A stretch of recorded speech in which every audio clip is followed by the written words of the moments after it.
Welcome to Fox 5 News Live. I'm Jasmine Cornell here. We're streaming right now on Fox Local, TikTok, YouTube, and Facebook. So make sure if you have any questions or anything, you drop your comments in those social media platforms under our post. Let's go ahead and get to some breaking news because we did have some breaking news just come in. I'm going to head over to our assignment desk with our Tanya Mendoza. She's our Fox 5 assignment desk manager. Hey there, Tanya. We just got some news in. What's happening?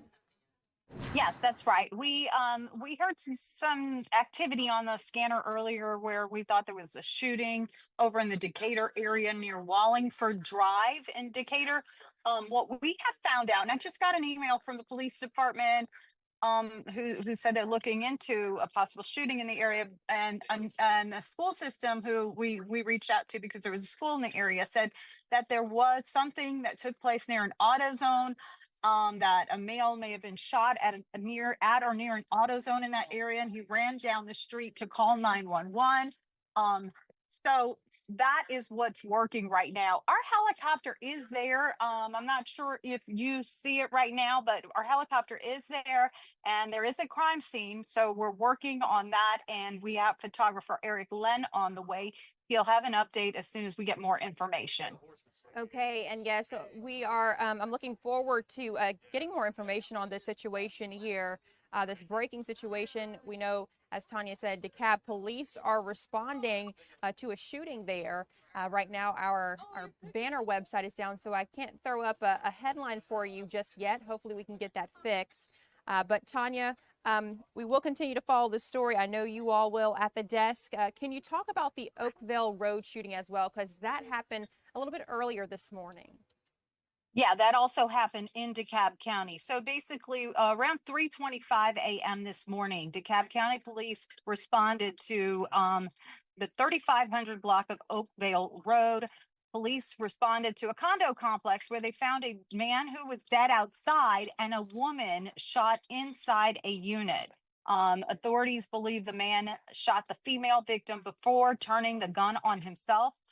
The man died from the self-inflicted gunshot wound, and the woman is in the hospital in critical condition. Our reporter, Annie Mapp, is out in the neighborhood. She did talk to family members of the victim, the female victim, and they shared that she has 6 children. Loved ones are hoping that she pulls through this, and we will have a full report, including some interviews with neighbors about this case. And yes, Tanya, thank you for giving us an update here on this Oakville Road situation. And you did mention that, police did say that this the suspect did die from a self-inflicted gunshot wound, correct? Yes, Okay. yes. Yeah. That's what they said. And then another interview that she got out in the neighborhood was that a neighbor said they saw the man, I think it was a few days ago, and they were shocked by this. They talked to him, they were shocked that this happened. So it's definitely a sad situation out there, and we're hoping to get more later. Yes, I agree. A sad situation it is, and we don't have information, as Tanya said, on the person who died here, but we'll continue to follow this story. Moving on, let's talk about the war in the Middle East between the U.S. and Israel and Iran. U.S. and Israel are doing a joint attack on Iran. So that has been going on now for the past few days since this weekend. Tanya, there's some Georgians stuck there. Talk a little bit about that and, how the U.S., how officials are getting these Georgians out of the Middle East. Well, yesterday, I believe that they put out a warning for Americans to get out of a certain amount of countries in that region. What we are working on today specifically is that our reporter Eric Perry was contacted by a man named Brian and another one, Yael Schumann, from Richmond Hill, Georgia. They are currently caught in the area of the war in Israel. So as this started, over the weekend, we've been contacted from people in other countries in that region that are stuck there. Today, we're actually getting a Zoom interview with these 2 men, and what turned out, like what they're explaining to us, is that what turned out to be a vacation has now turned into a daily routine of seeking shelter in a safe room at a relative's house outside of Jerusalem. So he'll have that story later today, and we will continue to have stories on the situation over there throughout all our shows. Such a scary situation, Tanya. I can't imagine being Jasmine? over there Yeah. during this time.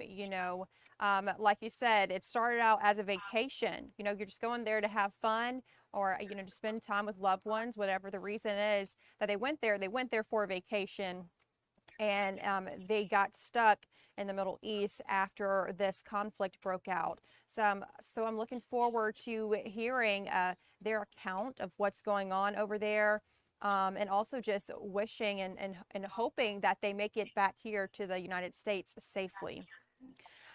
So another story here, a bathroom pepper spray victim. What is going on here? I just heard about the story. A suspect is accused after a woman finds a camera in the bathroom. So no pepper spray, I think, was involved there, but a camera was involved. Can you talk a little No. bit about that? Yeah, there's no pepper spray involved, but there is an interesting story that Kevin Stewart is working on. And I don't have all the details, but he will have the details later today for everyone. So basically, a woman discovered a hidden camera inside her bathroom at her home.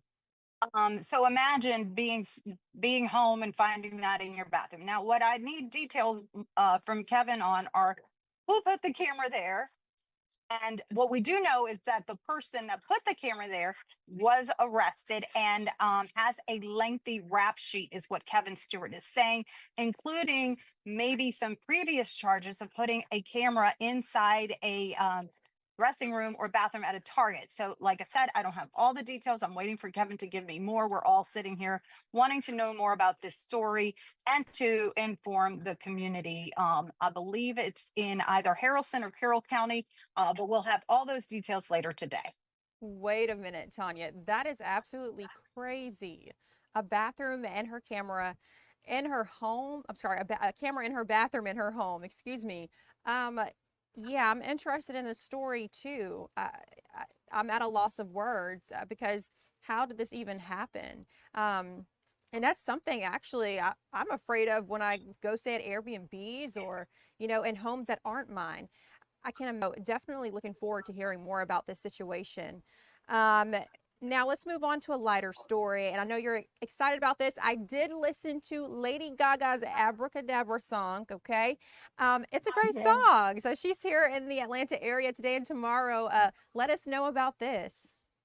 Yeah, that's right. So the Mayhem Ball, Lady Gaga's Mayhem Ball, is now in Georgia today and tomorrow at State Farm Arena.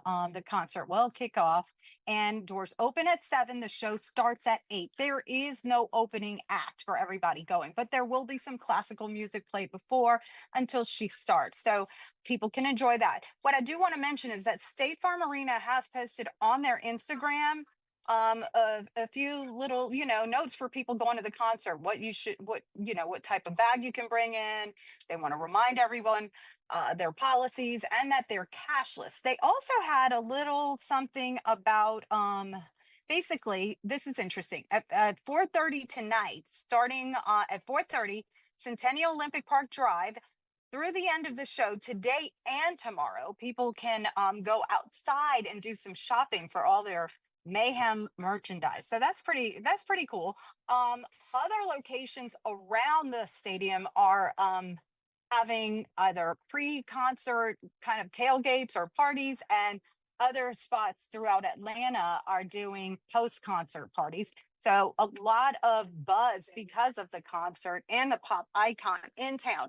I don't know if we have the video, but if Marcy can show some of the video or the sign of Georgia's own credit union, who put up a big sign welcoming Lady Gaga to Atlanta. I think it says welcome Mother Monster, I believe. Welcome Mother Monster to the city. And so, all her fans are known as monsters. So of course she's the Mother Monster, and that's taking place today and tomorrow. Super exciting news for fans of Lady Gaga and concert goers here. That's awesome, Tanya. What a great welcome for Lady Gaga. again. And these tickets, are sold out, right? Yep, sold out. Okay. I'll be there, but I don't know. I don't know how other people can get concert tickets, but I'll be there, and a few of us here in the newsroom are super excited about it. We'll be going. Oh, that's good. I'll What have are an they? update. I'll have an update for you. Oh yes, looking forward to that update. And you have fun, and bring back, some more tunes. I feel like I need to get more up to date on Lady Gaga's newest song. So, looking forward to Will. hearing your experience. Thank you. All right, that's our Tanya Mendoza there. We do have some more stories to cover, including going back to the war in the Middle East. We have a Fox correspondent who's been covering this story since it started. And so we want to bring her up and get some updates here on Fox 5 News Live when we return.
Welcome back to Fox 5 News Live. I'm Jasmine Cornell, streaming here on TikTok, YouTube, and our Fox Local app. Let's talk about the war in the Middle East. The U.S. and Israel maintaining relentless attacks on Iran as the State Department begins mobilizing some resources to evacuate Americans from the region. And we talked about Georgians earlier being stuck there. Our Fox News correspondent Rebecca Castor joins us for our live Q&A. Rebecca, thank you for joining us to talk about this.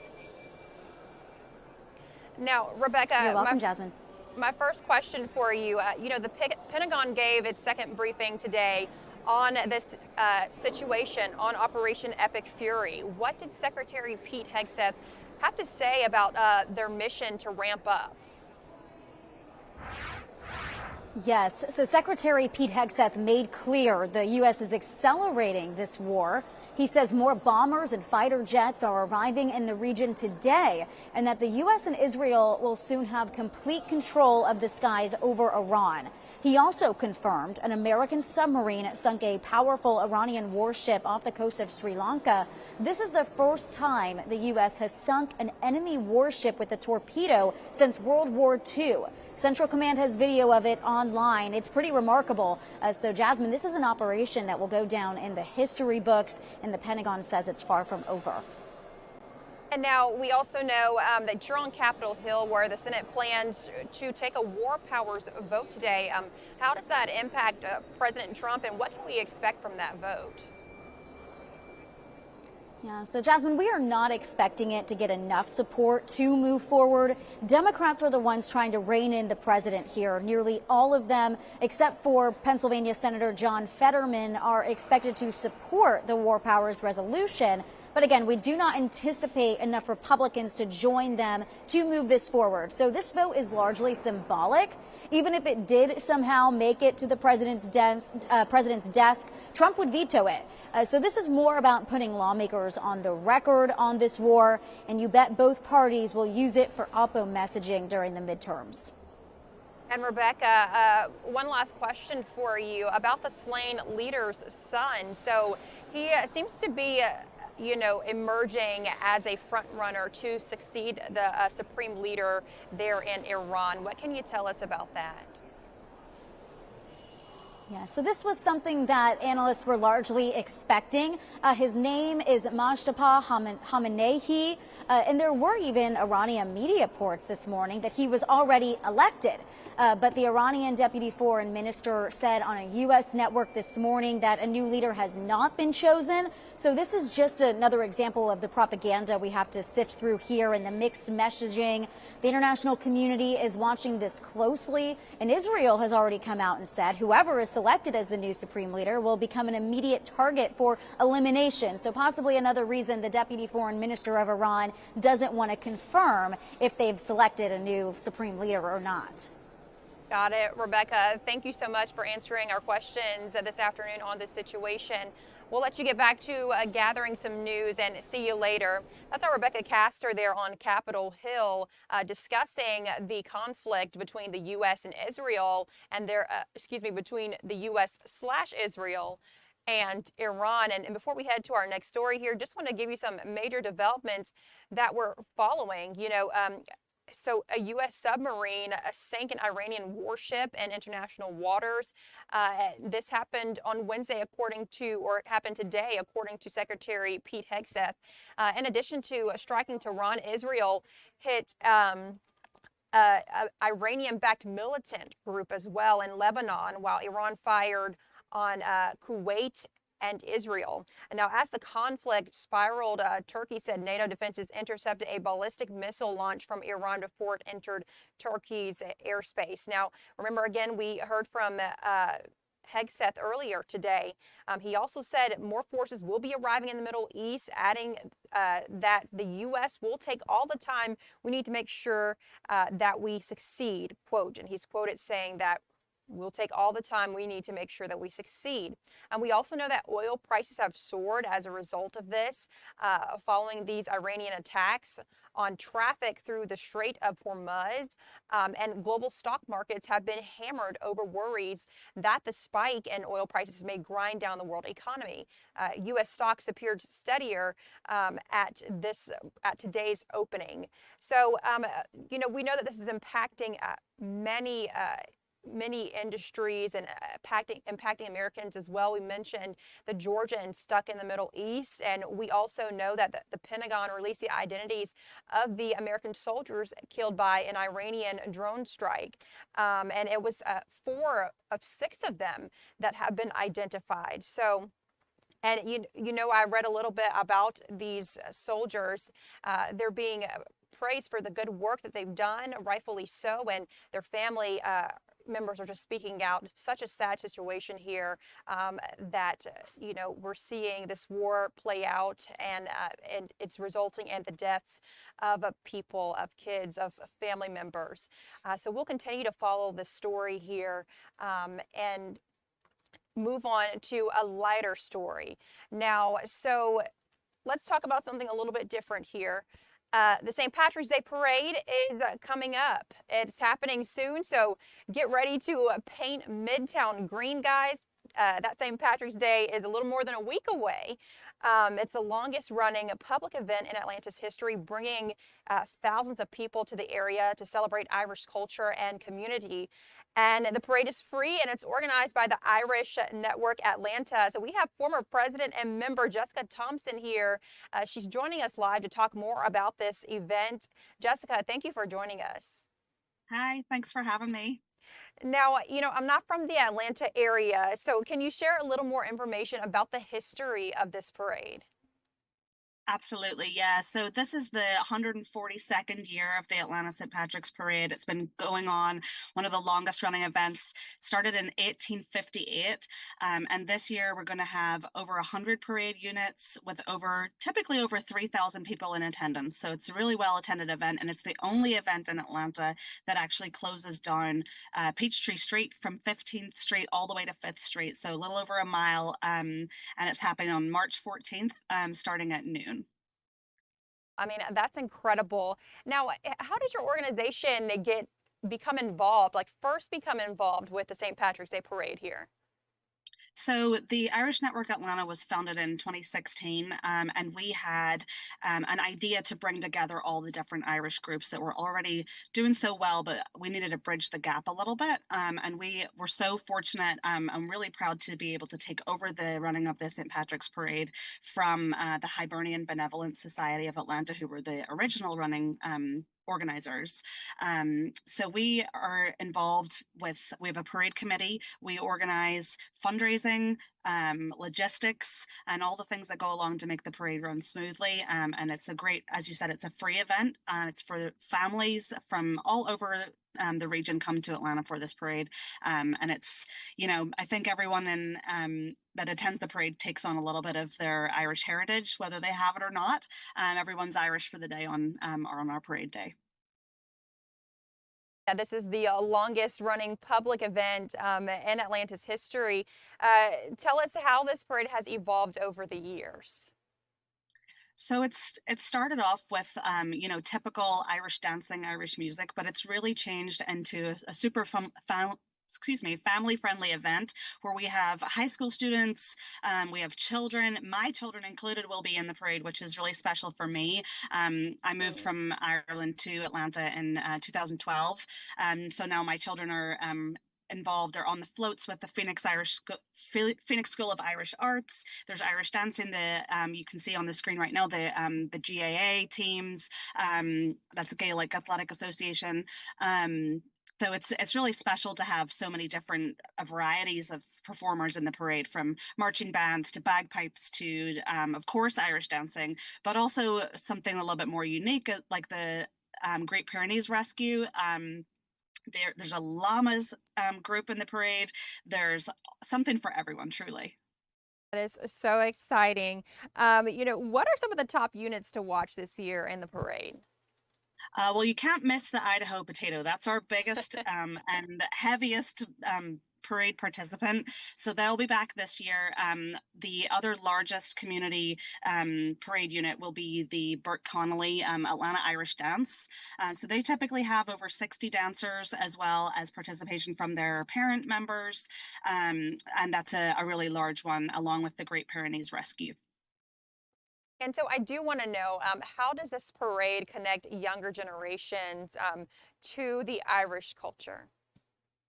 I think there's a lot of people in Georgia and in Atlanta that specifically claim Irish heritage, and it's just a big celebration. It's a joyful day. Everyone can be as Irish as they want to be on St. Patrick's Day, and there's a lot of people that have, like my generation, whose children are now involved, and it's connecting them to their heritage and keeping them connected to where they came from.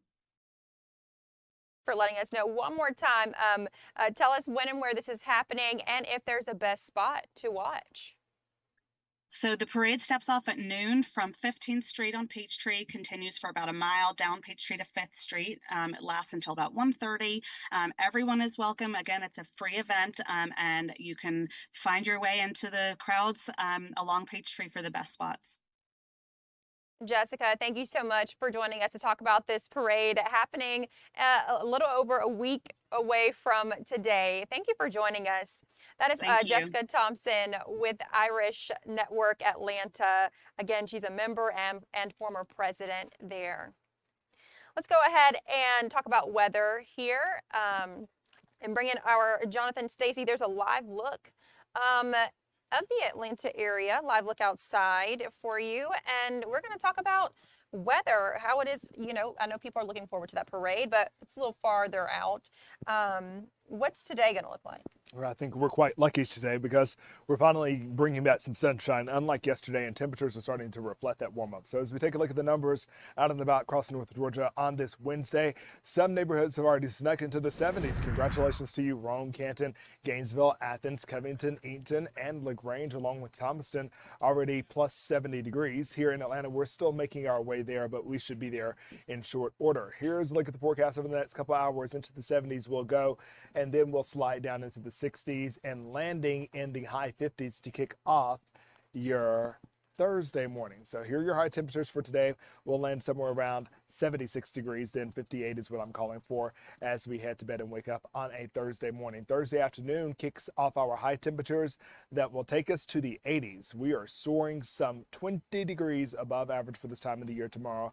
82 my forecast high for the city. Some communities will hit and miss, but everybody has an opportunity to make it into the 80s before the weekend is all said and done. But we also, with that, Jasmine, had the opportunity to also squeeze out a few garden variety thunderstorms. Isolated for Thursday and Friday, but more numerous storms likely developing Saturday, Sunday. Don't cancel any plans. Remember, just like summertime, they don't come to last. They only come for a short period of time. They come to pass, but you could have a 30 or 45 minute period in which you are hit with not only some heavy downpours, but also a few claps of thunder.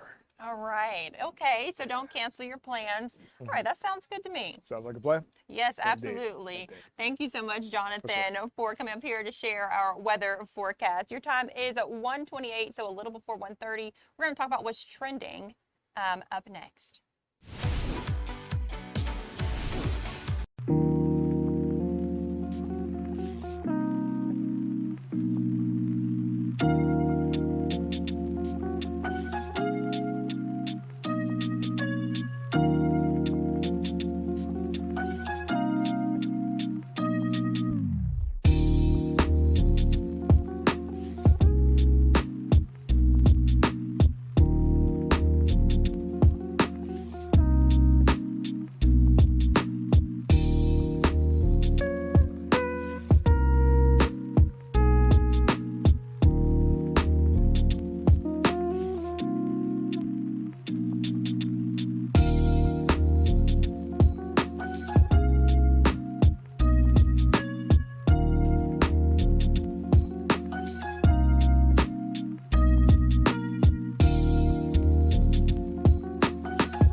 Welcome back to Fox 5 News Live, our news conversation here where we're streaming on TikTok, YouTube, and Facebook.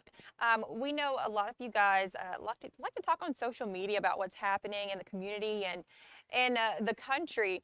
So we're going to bring in our digital team, Sam Daniel here with us to talk about what's trending online. And Sam, first is a huge meth bust. Talk to us about this. This was the authorities say a roof full of drugs or something like that? Yeah, it's very odd. We've reported on meth being found in fruit and vegetable containers, all sorts of things. This is the first time I remember hearing about a hidden compartment, though. This happened in Troup County. Federal officials received a tip that a driver was driving from the Mexico border on the edge of Texas up through the U.S., happened to be in Georgia. So these federal agents tried to pull this tractor trailer over. When they pulled it over, they opened the tractor trailer, and to their surprise, There was nothing inside of it. But for those of you who don't know, Customs and Border Patrol and the DEA have a lot of really high-tech devices that they can use to help search things, sniff things out, and find the drugs. So they kept investigating, and then they found a concealed compartment in the roof of the truck. They opened up that compartment and they found 1,100 pounds of methamphetamine. So you've seen the pictures, but to give you some sort of perspective, the DEA said that amount of meth would go for $25 million on the street. So a lot of meth that they just got and confiscated.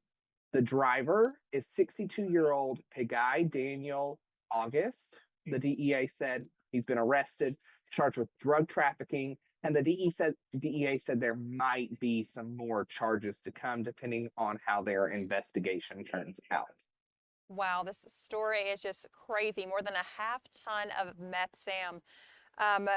Very interesting. Did authorities say, and sorry if you said this and I missed it, how did they come across this? So they didn't say necessarily like what specifics they got, but they said there was a tip. They received a tip that this truck was driving through the area. And as many people here know, we have a lot of interstates. We have 20, we have 75, we have 85. So we're a major thoroughfare for people to get wherever they're going from the south. So it's not uncommon that these types of drug hauls are found in the metro Atlanta area. Yes, thanks for giving us an update on the situation here. And one last question about it. Did authorities say if they're, ramping up any efforts or initiatives to stop things like this from happening? So that has been a big thing that the Trump administration has pushed since back when they came into office last year for the second time. I'm sure it will continue. The DEA has held several press conferences, so has the FBI. They didn't necessarily mention it with this release, but they did mention about how meth is specifically coming from two different cartels in Mexico. And I'm just going to double check my notes really quick so I don't make up the two cartels. They are from the Sinaloa cartel and then the Jalisco New Generation cartel, which, if you remember, that the JNGC is who lost their head when the Mexican military struck last week, I believe. So they're working on it. They're working with Mexico, and they're hoping to cut the drugs off at the supply. But the country's been dealing with it for years, so it's going to continue, I'm sure, unfortunately. Yes, and I remember the story there about the Jalisco leader, that cartel leader being killed. We did report on that within the past couple of weeks, I believe last week as well. Next story, it seems that, Georgians, they are really interested in the story out of Texas involving Jasmine Crockett. She has lost the Texas Senate primary. Tell us about this and why this is so interesting. So it really stood out to me when I showed up first thing this morning. The race to be the next senator in Texas was trending nationwide. I would say it was in the top 5 or 10 based off of Google searches. But when I looked specifically at the state of Georgia, Jasmine Crockett was the #1 search in the state of Georgia, getting something like 20,000 searches since the day began. And it was standing out because she lost the nomination to be the senator nominee for the Democratic Party in Texas. I think a lot of people who don't necessarily follow national politics will remember Jasmine Crockett from a viral encounter with our former Representative Marjorie Taylor Greene, where she called her something along the lines of a bad-built beach body blonde. I remember seeing that all over my TikTok feed, so I think that's why a lot of people here are interested in it. She lost the nomination to Texas State Rep James Tallarico. And James Tallarico is also a really big name because Stephen Colbert went viral 2 weeks ago last week when he called out CBS on air for not letting him interview James Tallarico because of the FCC's equal time law. So both these names have blown up recently. I think that's why a lot of people are into it. And we'll see if they can pull it out in November. They will face an unknown Republican because the Republican primary has to go to a runoff election. So we don't know who they're facing yet. And just a little bit of background on James Tallarico. He is a Presbyterian seminary. So he is all about the word of God. He wants to spread the word of God. He says he wants to bring Christianity back across the political aisle, he says, but he wants to keep religion out of state and federal regulations. That's kind of what he's running on. And he won with 53% of the vote. And Sam, we do know that Jasmine Crockett is suggesting that GOP rigged the primary election. Do we have any additional information on what she's saying and why she's saying that? So she originally came out and said there were some voting issues and some things going wrong. But as of noon this afternoon, she came out, conceded the election, said she's not fighting it anymore, and that the Democrats should rally around Tallarico, and in her words, take Texas back. Got it. Thank you so much for providing that update, that noon update on this story here. And now to a story back home here, and it's a more of an inspiring story. Some heroic people and officers saved some pets in a fire, in an apartment fire out of Cherokee County. Talk about that, Sam. Yeah, and it's such a sweet story. I don't know about you, Jasmine, but I'm a dog lover. I have a dog at home, and one of my biggest fears is if my house goes up in flames while I'm not home, that something's going to happen to him. In this case, in Cherokee County, some residents at an apartment complex came together to make sure all the animals were rescued. So this fire happened at the Harbor Creek Apartments late Monday. The Cherokee County and the Woodstock fire departments responded. The fire departments were there working. The flames were really bad.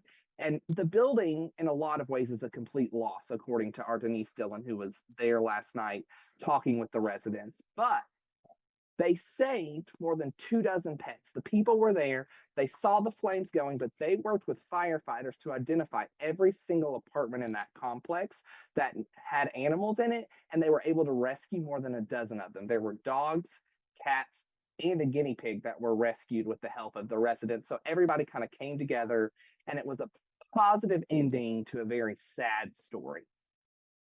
Yeah, Sam, I love stories like this where we get to see, people come together and help others and save pets. It's such a scary situation, I'm sure, to be in a fire like this. So glad to hear. And nobody was injured in this fire, correct? So there were 2 people that were assessed, and one was taken to the hospital just for some quick treatment, some smoke inhalation and stuff like that. But the fire department says no major injuries by any means. Okay, some good news there. Thank you, Sam, for joining us and telling us what's trending online. That's our Sam Daniel there with the Fox 5 News digital team. Let's get back to some breaking news I told you about at 1. So we do have a little more details here. We're still working to figure out if this incident was a shooting, but it happened at AutoZone, which is a distance from the McNair Middle School. Not a far distance, but a short distance from the McNair Middle School. An unknown man, according to DeKalb schools, ran down the street and stopped near the school where he called a 911. No student or teacher, no one associated with the school was involved with this situation, but the school was placed on a lockdown only as a precaution. Again, that's according to DeKalb schools, but it has been lifted. That lockdown has been lifted. EMT and police arrived to assist the suspect. So again, we don't have much information on this story here, but I did want to bring you that update, and if we get any more information, we will bring it here on Fox 5 News Live. So your time now is 1:41, and after the break, we have a fun story. If you like Harry Potter, you're definitely going to love this. So go ahead and get your wizard gear out. I don't know if Harry Potter calls it wizard gear, but get that out and get ready for this story.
right, guys, grab your wands and your cloaks, dust off those cloaks while you're at it, and get ready to tap into your inner wizard. Fox 5's Eli Jordan is at the Ron Clark Academy to tell you about this event, this wonderful event involving kids. It's the Wand Dance Workshop. I'm at Ron Clark Academy, a really cool school full of 4th graders through 8th graders, 173 students, and they got to meet some crew members and cast members of the Harry Potter Cursed Child Broadway performance that is actually at the Fox Theater now until March 15th. And they got to really learn a whole lot about what it's like to be part of a traveling crew for performances and stuff. They got to talk about understudies. They talked about all the travel and having to stay in different hotels and learning all the lines and just playing all the different roles, and not only acting roles but also stagehand type roles and things. And they also got to learn the wand dance, and so they taught them that this morning. The Broadway crew did, and taught the students that, and they did a little performance. They got to meet some of the actors and crew members afterwards, and got some autographs and all that. And I spoke to one 7th grader, and this is what she had to say. Today was so amazing. We got to meet a lot of the cast and the crew from the Harry Potter musical that we watched yesterday. It was so beautiful and so incredible. I know I had so many questions to ask them, and they fully answered them in an incredible way. And yeah, it was a beautiful day. What all did you guys talk about? Tell me about that. Yeah, we talked about their journey to get where they are now, some of the challenges they had to overcome, and just questions that we had about the play.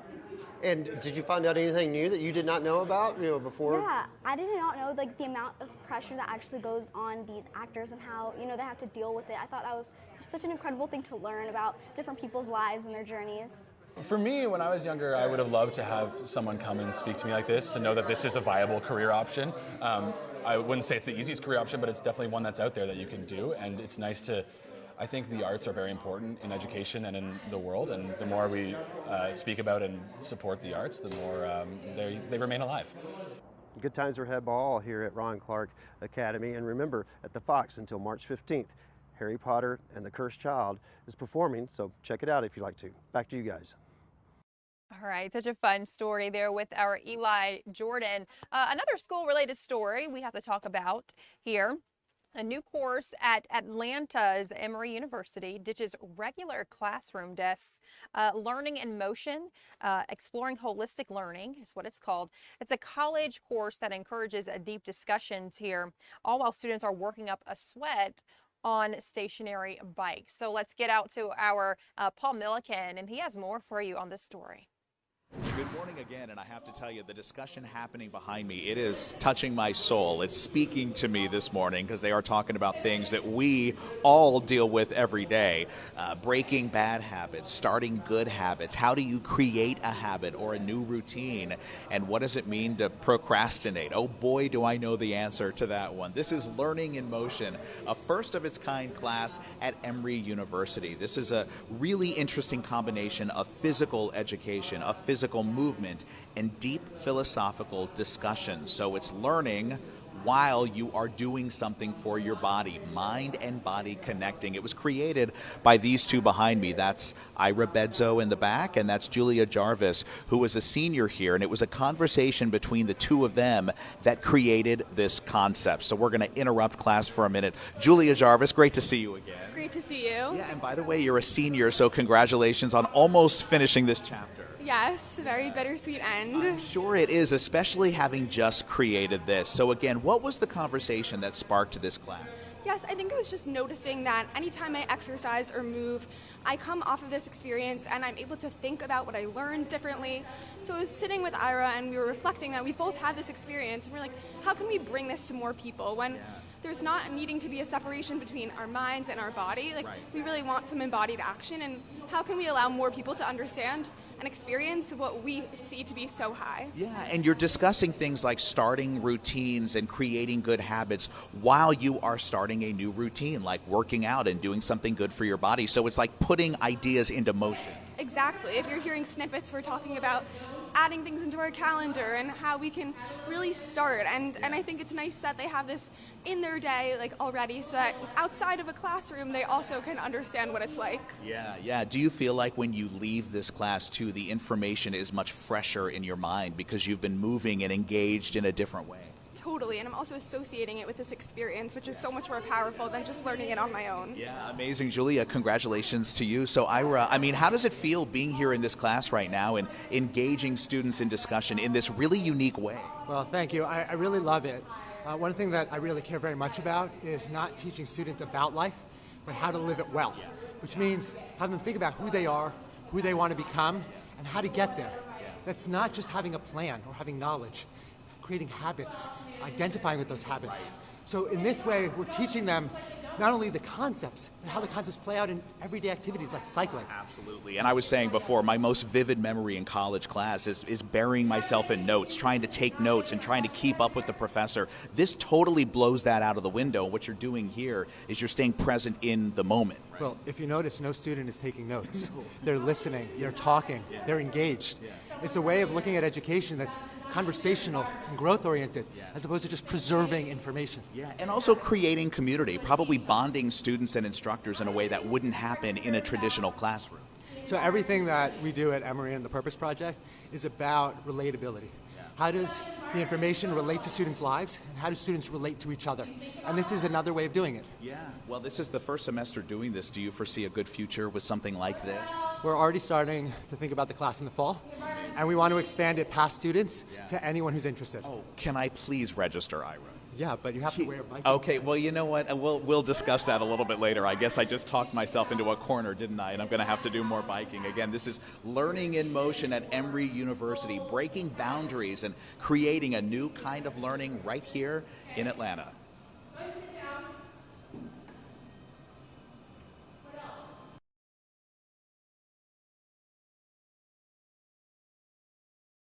He was at this incredible opportunity there at Emory, and it's pretty cool, a pretty cool initiative that the students there are involved with. Moving now to a different story. Let's clear out that banner because I'm not Paul Milliken. So a restaurant in the Atlanta area called Atlas can now add an impressive new honor to its list. So culinary director, Chef Freddie Money. What a name, Freddie Money, that is. He has earned a 5-star rating from the Forbes Travel Guide. So he shared some menu items with Fox 5's Joanne Feldman. Okay, can I just say, I love your name. You were destined to success with a name like Freddie Money. Thank you. Well, it's my family name, believe it or not. So. I love it. Okay, so congratulations. I mean, this is a huge honor, on top of the fact that you already have a Michelin star. Tell me about this honor and what it means to you to get this. Yeah, it's a huge honor, and it's a real testament to the team's dedication and the hard work that we put in every day, and a testament to our standards. So right. It's awesome. Yeah, so what actually goes into the process? So there's 127 critical points that you need to hit in regards to the guest experience, the food, the service, the wine, and all of this. So, it's comprehensive. It's comprehensive, but it's an awesome test on how to get better, a little bit better each day, and mentor and teach and pass down our knowledge. Well, and that's why you have such excellence, really. I mean, that attention to detail, the fact you're always trying to improve and teach others and pass along that knowledge. Beyond that, though, I mean, what do you think really sets Atlas apart to deserve this honor? Well, we like to have fun. Yeah. Hospitality and the food that we do is a little whimsical. We're in a beautiful room surrounded by art, music, and food, and never forget to have a good time. Right, the whole experience. Exactly. All right, so we get a little taste of the experience here this morning. What do you have for us? We do. So today I'm going to prepare the humble beetroot, but done the Atlas way with a few twists and turns and whimsical techniques. So on the base of the plate here, we have a little strawberry jelly, very delicate, okay?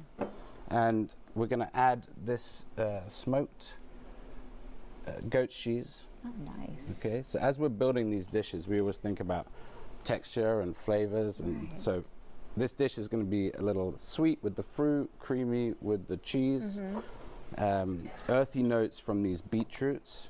We're just going to our fancy little chef bottles here. We're just Okay. going to dress these up with a nice sherry vinegar Oh, nice. and olive oil dressing. Okay. So yeah, the beetroot, as humble as it is, can be very versatile. So we've played with a soup, we've braised it, we've made some little crisps, which you'll see in a second. Okay. And beautiful the way it's set up here. It's like it's a feast for the eyes before you even taste it, right? It's a feast for the eyes. Well, you eat with your eyes, and as I Yeah. mentioned, we're surrounded by beautiful artwork, so our food has to represent that as well. Well, and I love the fact that you use the word whimsy and whimsical, because I think there can be a tendency for people who don't go out for fine dining often to hear Michelin star, 5-star Forbes travel guide, and think that it's automatically going to be something unapproachable. Well, as I mentioned, like, don't forget to have fun. Yeah. That's what dining's about. Right. Being with friends and family, and having fun with your colleagues as well. Yeah. So I've just added this little bitter leaf there, it's a radicchio. And this is another fun technique with the beetroots. We've made these little light, fluffy bavoirs, as they're called. So we're going to add that. And again, as I mentioned, we're building layers of texture and flavor. Color and flavor. And this is called citrus lace. Okay. It's a very, very aromatic and packs a punch. It's not just a pretty green leaf. Okay. There's a lot of flavor in that. I mean, there's intention behind every single thing that is going Oh into yeah. this. Yeah. Nothing goes on the plate that Nothing's accidental. accidental. Exactly. So, you know, as we're building this, I'll add these little leaves here. This Oh, is those are this is a beautiful. brick pastry tuile, Okay. which is adding a nice little crunch to our dish. And it looks cool, It does. That's a bonus. right? So as we build it, again, thinking about the whimsy. So here we've made a little beetroot meringue, Okay. and it's called a graffiti meringue because we add some. The roots run deep. The roots run deep, the beetroots, right? So again, we're having a little bit of fun with our food. That's We're serious, fantastic. but not too serious Okay. sometimes, right?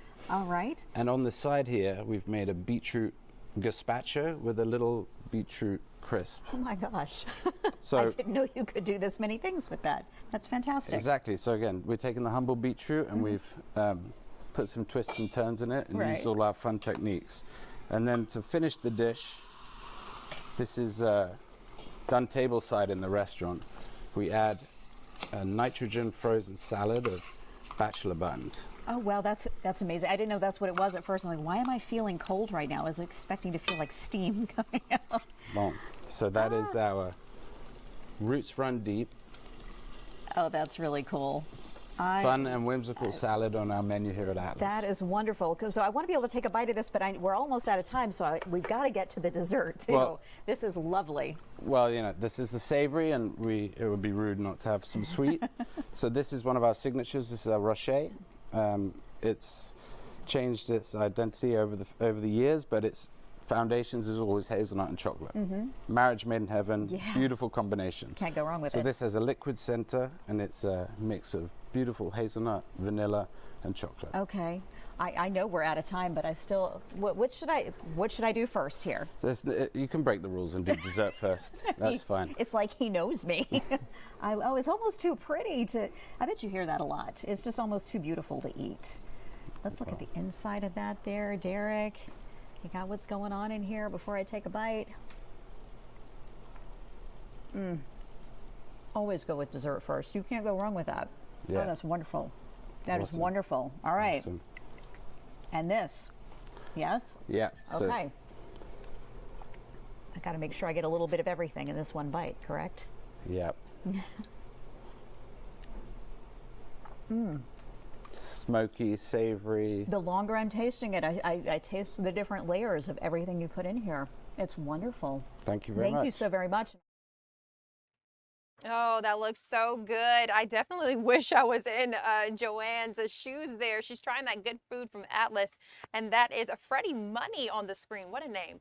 Thanks for joining us here at Fox 5 News Live on Fox Local. It's 1:58. Don't go anywhere, though, because Ariel Onstadt is coming here for the 2 o'clock show to update you on some of our top headlines.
Welcome in, everyone. I'm Ariel Onstadt. Thanks so much for being here. We've got a lot to get to today. We've got some local stories happening right here at home. Then we want to take a broader look and take a look at what's happening with the war with Iran. As we take a look here close to home, I want to let you know about a tragic story that unfolded. Police are working to find out more about a man who was shot and a woman who was critically hurt in what is believed to be a domestic-related shooting on Oakville Road. Our Annie Mapp is working to learn more information for us on this. So, Annie, thanks so much for joining us. What are you learning this afternoon? Ariel, good afternoon. DeKalb County police say they responded to the Saratoga Lake condominiums where they found a man dead outside and a woman with gunshot wounds inside one of the units. We spoke to the family of that female victim. They share she is here at Grady Hospital getting treatment. Now, police share they responded to the situation overnight around 3 in the morning. They believe the male shot the female victim. We're told, again, she is in the hospital. Her family says she had surgery this morning. One of her family members also shared that she has 6 children, so loved ones are really hoping that she pulls through. We also spoke to neighbors who say the man shot and killed himself on their driveway. Take a listen. It scared the mess out of me when the gunshot went off. It was like right out her window. Was it just one gunshot? Yeah, but it was two guns that was laying right by him. I'm shaken up because my kids grew up with his kids in the same neighborhood. Neighbors say they are just completely shocked because they had had conversations with the suspect the day before. They say they saw no signs that there were any issues between this man and the woman. Of course, what led to that shooting is still being investigated. Ariel? Absolutely heartbreaking, Annie, and unfortunately I feel a story we tell too often here as local newscasters. And one thing I want to talk about with you, I know that they haven't figured out quite yet what led up to this, but are they saying anything about resources that people can look for if they need help? So often I know we don't always see the warning signs, but people are in these situations regardless. So any word on things that people can do if they're in a situation like this? Yes, there are several resources here in Atlanta and also nationwide where people can call, such as the suicide hotline. But I did speak again to family members who say the suspect had no signs that there were any mental issues going on. They shared they didn't know of any mental illnesses that he could have possibly been facing. Again, we spoke to neighbors who say they had just had a conversation with him the day before and everything seemed normal. So there are a lot of unanswered questions, Ariel, that people are still working to figure out, both in that neighborhood as well as law enforcement.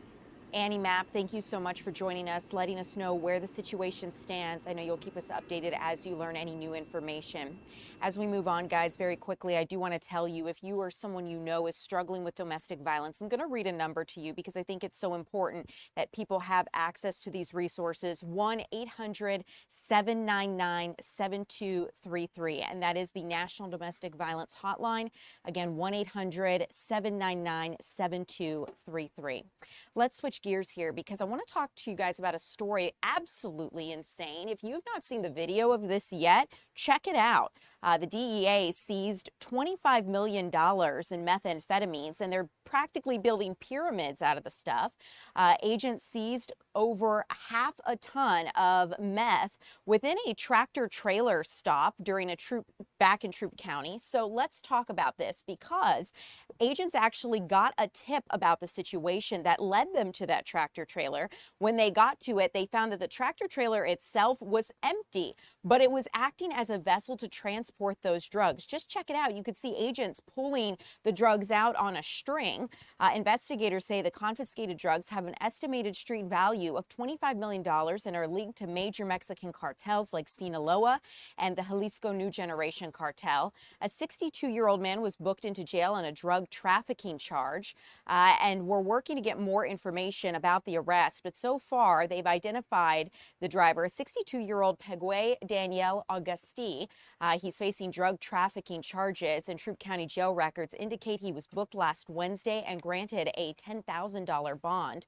But this is something we're going to continue to keep you guys updated on because absolutely insane to think that these drugs would have made their way here into our communities, especially considering the DEA says this happens more often than we realize. And this tractor trailer was coming in from the Mexican border. So definitely something we'll continue to keep you updated on. Something else I want to briefly touch base on in case you didn't hear about this yesterday. Police have arrested two men in the shooting death of 7-year-old Zoey Price. And I'll let you take a look at the mugshots of these men, Preston Smith and Stephen Richardson. Preston Smith is 19 years old and Stephen Richardson is 17 years old. Both are facing several felonies in connection with that shooting on February 24th. And at this point, one thing that police said yesterday as they tried to figure out how this unfolded, is they were able to get evidence and tips to figure it all out and put it together. But they believe the two men opened fire on that house on Tiger Flowers Drive after another argument with a man earlier that evening. And we know that according to police, there was a phone conversation that Preston Smith had with Zoey's brother where he threatened to shoot up the house he was at. Smith and Preston then drove to the home, and police say that's when they shot inside to the home, ultimately striking 7-year-old Zoey Price and killing her, as well as striking her mother, Cassandra Irvin, who is recovering. We'll continue to keep you updated as this progresses. But let's bring you back out here to the set because we have Eric Perry standing by with us as we begin to talk a little bit about what's unfolding with Iran. We know this has ramifications for people across the world, Eric, and even Georgians are facing consequences of of this because some, it sounds like, are stuck in the Middle East and trying to get home. Yeah, so I talked with a couple today via Zoom. They told me that they've been there for about 3 weeks, and then Saturday is when everything really shifted there. They got that alert coming to their phones. They were staying at a bed and breakfast, and now they are staying with a family member. They're lucky to have a cousin who they were there with. So this is the picture that they've been sending to us. We talked with Brian and his wife, Brian Schumann there. So this is an app that they use. So whenever a missile or anything is launched toward them, they're there in Israel, they get some sort of an alert, and then they'll get another alert if they believe that missile is heading directly towards them. So we talked a little bit earlier. I mean, very scary. He and his wife, Yael, they were visiting family. This is a shelter that's at their cousin's house. So he actually just texted me and said that they just got out of that shelter not too long ago after they received some sort of an alert. So imagine waking up that morning, making an hour or so drive to get to your family member's house. But at times, he describes pulling over to the side of the road, having to get out. This is some of the damage that we've seen there in the area. They are okay, but of course, they're just really nervous, uncomfortable. Take a listen. He describes, I believe, the app and the alert system and just kind of what goes into that, just being there and just being in the midst of everything that's happening over in the Middle East. Take a listen. What happens is we have on all of our phones apps, and the Israel program, it's kind of a two-part program. We'll get an alert if anything's been fired, either from Lebanon or from Iran. If anything's been fired towards us, we'll get an initial alert. And you can imagine all the phones in everybody's hands are going off. And then if they think it's going to be close to us, we'll get a second alert. And that's really prominent. And that's take shelter. You've got 2 minutes to get to your shelter. And that's when it starts getting, a little bit more exciting, I suppose, or excitable. So this couple, they live in the Richmond Hill area, so that's down in Savannah. So they were supposed to come back or get on a flight tomorrow to head its way, but their airline has since canceled it. They also said a little bit that they were offered to go to Egypt, which is a long ride away, but they will have to pay for that on their own. And then once they get to Egypt, there's no guarantees. They're hearing people having to wait hours and days or so. So they're hoping they can be rebooked next week. The good news here is they have some sort of family there or cousin there to provide them some sort of security that a lot of tourists or people over there might not have if they live in the United States, or they have to come out of pocket here. Caroline Levitt with the White House earlier today addressed the people that have been able to get home safely, but also here's what you need to listen to if you have any family members that are over there, or hey, if you're watching us from overseas, this is what you need to know from the White House. U.S. citizen in the Middle East looking to return to the United States. The Secretary of State asks that you please register with the State Department at step.state.gov. The State Department will identify where you are and provide travel options directly to you. All right, so we will work to put that information on our website for those who are in need, but just really scary situations there. Thankfully, they are okay. We've been texting back and forth, but just a lot of people over there during this time. Yeah, it's a really, really dicey situation, Eric. And, one of the things that Caroline Levitt, I heard in her Q&A with reporters, some people were asking her because a lot of Americans were trying to call the hotline for the State Department to be able to get help. And I guess it wasn't working. And then she said that they have since fixed that. And more than anything, she says you can try to call the State Department's hotline and it's working now, but more important to register, because that is the way that they're trying to keep a tally of everyone as they book those charter flights. Yeah, and so many people just playing it by ear whenever those airlines, those major airlines, make that decision when it's safe to resume those flights to and from that area. Eric, thanks so much for bringing us their story. Hope they're able to get out safely, as are so many other people who are trying to navigate this situation. So, Eric, thanks so much. Let's talk about the latest situation regarding the war with Iran and what is unfolding. You're taking a look at some video of the attacks as you've seen it spread out across the Middle East. I want to keep you up to date on the latest information because the White House is still briefing, or actually I looked over to my right, they just finished their briefing on the situation in Iran. But this is a ever moving and unfolding situation in the Middle East because the United States and Israel are stepping up their attacks on the Iranian regime and their targets. This comes as Iran's airstrikes are targeting American bases and oil facilities in neighboring Middle Eastern countries. So the Pentagon says that things are about to get a lot worse for Iran. It's not stopping Iran from moving ahead with the election of a new supreme leader. The son of the late Ayatollah Khamenei is reportedly emerging as a leading candidate. But some experts are saying on the situation that this would be a big victory for hardliners in Iran. No doubt this is going to be a situation that Israel and the United States are continuing to watch. You know, they've taken out a lot of Iranian leaders and yesterday struck the council as it was trying to select a new supreme leader for Iran. Let's listen because this was one of the first questions that a reporter asked White House Press Secretary Caroline Leavitt about, and she talks a little bit about the future with Iran. We've seen those reports as well, of course, and this is something that our intelligence agencies are closely monitoring and looking at. The truth is, we'll have to wait and see. The president has said repeatedly that the objectives of Operation Epic Fury are the 4 military objectives that I laid out for you previously: to destroy Iran's navy, to destroy their ballistic missile capacity, to ensure their proxies in the region can no longer harm Americans, and to also ensure that they can never obtain a nuclear weapon. As for what comes next for Iran, the president has said, of course, it's a good thing for the United States to want freedom for the Iranian people, and ultimately we hope that freedom rests in their hands. Caroline, we see the Arab and Muslim nations coming under fire as well. President Trump's vision for the region has been to bring the Arab and Muslim nations to the table together, Abraham Accords, obviously, with Israel. If this regime topples, could we see a new day in the region and really a new Middle East come out of this when the dust settles? Well, the greatest deterrent to true and long-lasting peace in the Middle East has always been the rogue Iranian terrorist regime. And our Arab and Gulf partners in the nation admit that, as well as, of course, our close friend and ally Israel.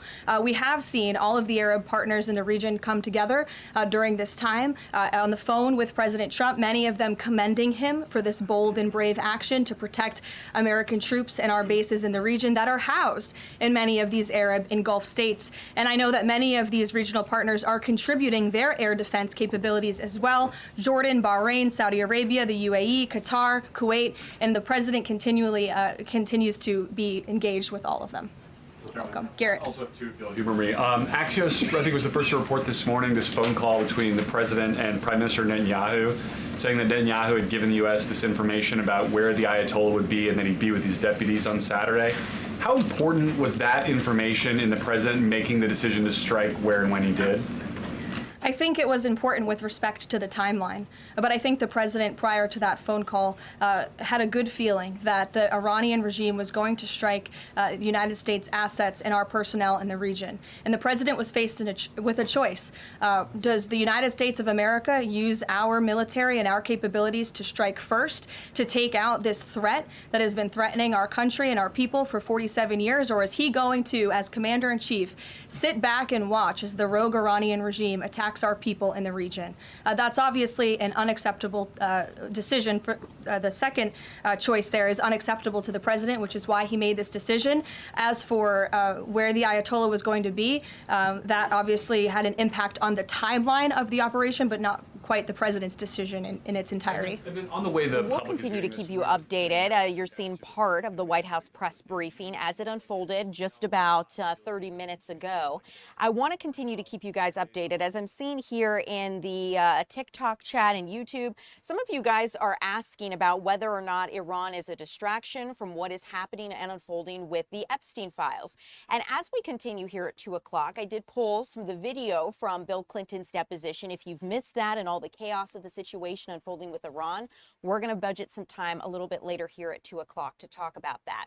But as we continue to take a look at the ramifications this war is having around the globe, I want to talk about what is next, because Pete Hegseth said earlier today that more military assets are headed to the Middle East. What that looks like, we are working to get a clearer picture of, but he did say that the United States is winning.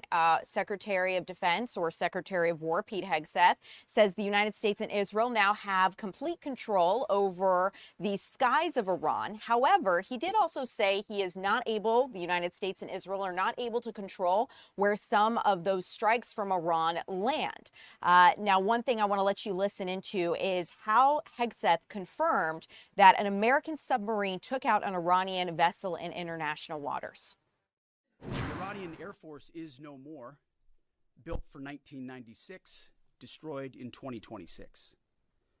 The Iranian Navy rests at the bottom of the Persian Gulf. Combat ineffective, decimated, destroyed, defeated, pick your adjective. In fact, last night, we sunk their prize ship, the Soleimani. Looks like POTUS got him twice. Their Navy, not a factor. Pick your adjective, it is no more. In fact, yesterday, in the Indian Ocean, and we'll play it on the screen there, an American submarine sunk an Iranian warship that thought it was safe in international waters. Instead, it was sunk by a torpedo. Quiet death. The first sinking of an enemy ship by a torpedo since World War II. Sure, Iran will still be able to shoot some missiles and still be able to launch one-way attack drones at civilian targets, and their proxies will attempt to attack our embassies, bases, and soft targets. They are terrorists, after all, and they need to target civilians because they can't fight toe-to-toe. But we will find them, and we will kill them.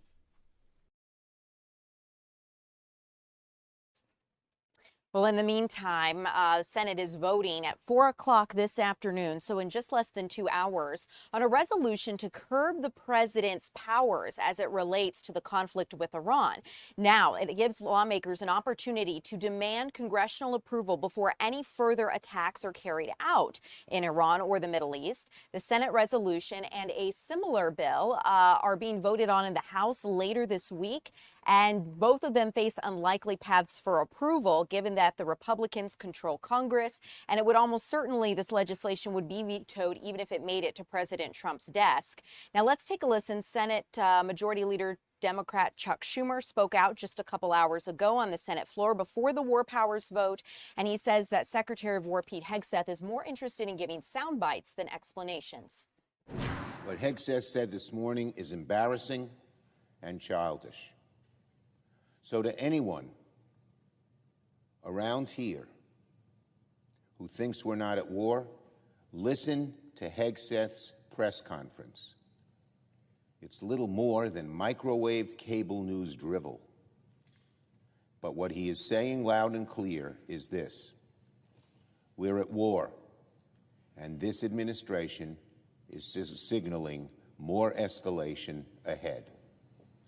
This is insanity.